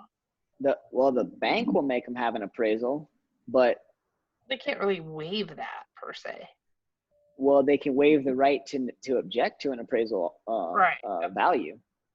Yeah. Yeah. The seller has to allow the appraiser to come in, but as an agent and a seller or a buyer, you don't have to put appraisal deadlines in the contract. And in the contract, it states if you don't put deadlines in, you're telling the other side this does not apply. Meaning, if you do that, what happens is you're going to bring the cash difference. So instead of putting in the clause that says, hey, we're going to bring 5,000 or 10,000, you're kind of almost putting in an open-ended clause that says, we're going to give you 687 no matter what. So if it appraises at 600,000, we will bring $287,000 to the table. Okay. Ooh, that's good to know as a buyer's agent as well, so you don't screw somebody over. Well, yeah, if you don't ever not put in dates and deadlines for an appraisal, because your buyer better have a ton of cash. Mm-hmm. I mean, Melissa has some folks that she's working with that have the option to do an appraisal or do a loan or cash. So she could use those clauses because her clients have the right to do so. Just because you're willing doesn't mean you have the right. I mean, the right, when I say right, I mean the actual liquid funds to do so, type of thing. And I didn't talk about that clause in here. I guess we can bring it up now. There's an appraisal deficit clause that I don't recommend you use, just like the inspection waiver clause. The clause states buyer is willing to pay X amount for the property, no matter the appraisal value. Meaning you just guaranteed that if there's a $30,000 appraisal deficit, the buyer better have $30,000 of liquid funds in their account. Because if they put that clause in and they can't perform, technically speaking, who gets to sue who? The seller gets to sue the buyer for signing something they couldn't perform on. You never want to sign a contract that you can't perform, because you always have, the other side always has the right to basically sue you. Will it happen? Probably not, but you really got to work and be strategic around, hey, if I use this $30,000, can I actually perform on the loan? You might be able to get out of the loan due to loan termination, because the lender is going to say, you can't use that. The bank needs to see all of these reserves in your account. So I can't perform on the loan. So now does the seller have the right to sue, even though you're not backing out due to that clause, you're backing out due to performance on the loan?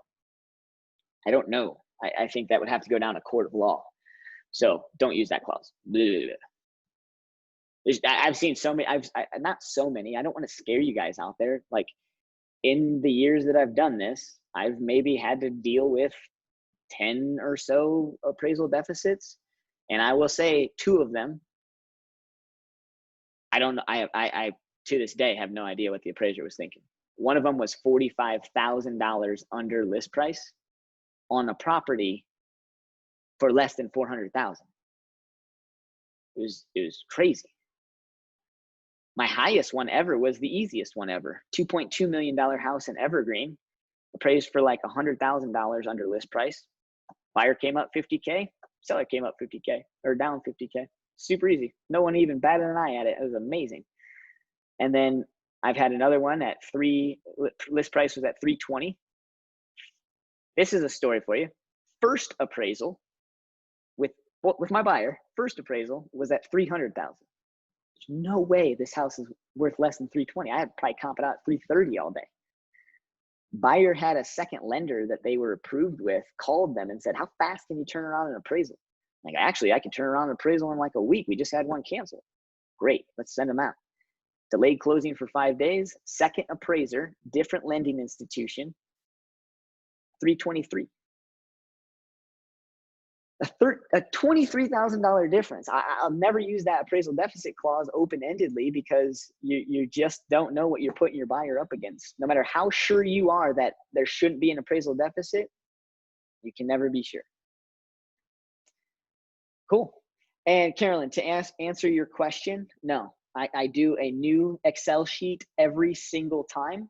I just have never done it just because it's super quick. So here, I'll just give you my headings. Agent name, price. I don't know how to spell concession. Concession? I don't know. Agent name, price, seller concession, closing date, down payment, type of loan. What's another one I commonly use? PCOA.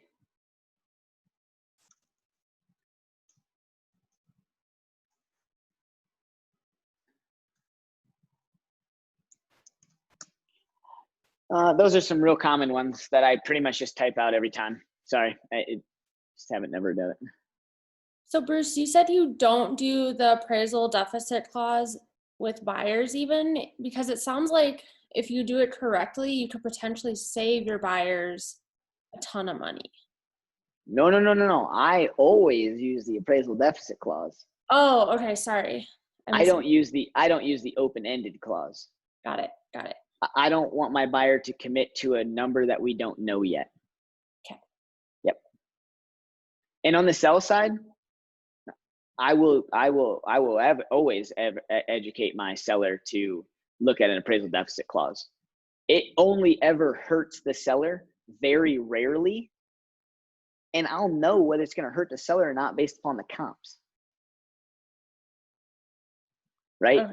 Because I'm not going to be the guy that lists the house for $45,000 over comp value and then get multiple offers, go under contract, and not be reasonable with the buyer, because my seller's already going to be educated that we are way over list price. We are way over comp value, and that you are going to have a hell of a time selling this at that price unless we have a buyer who's willing to commit to that deficit.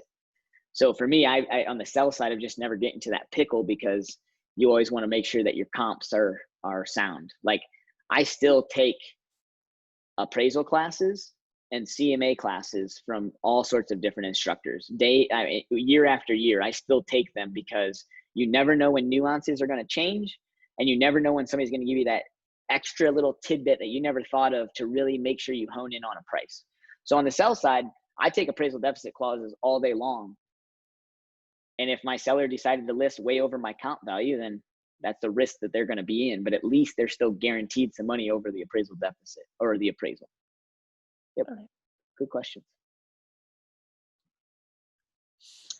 Thanks, guys. Hope you guys have a good day. Recording will be up soon. I really think that I think everything's up to speed. I was recording these things on multiple different computers, and yesterday I got them all uploaded. So if you guys need that YouTube link, let me know.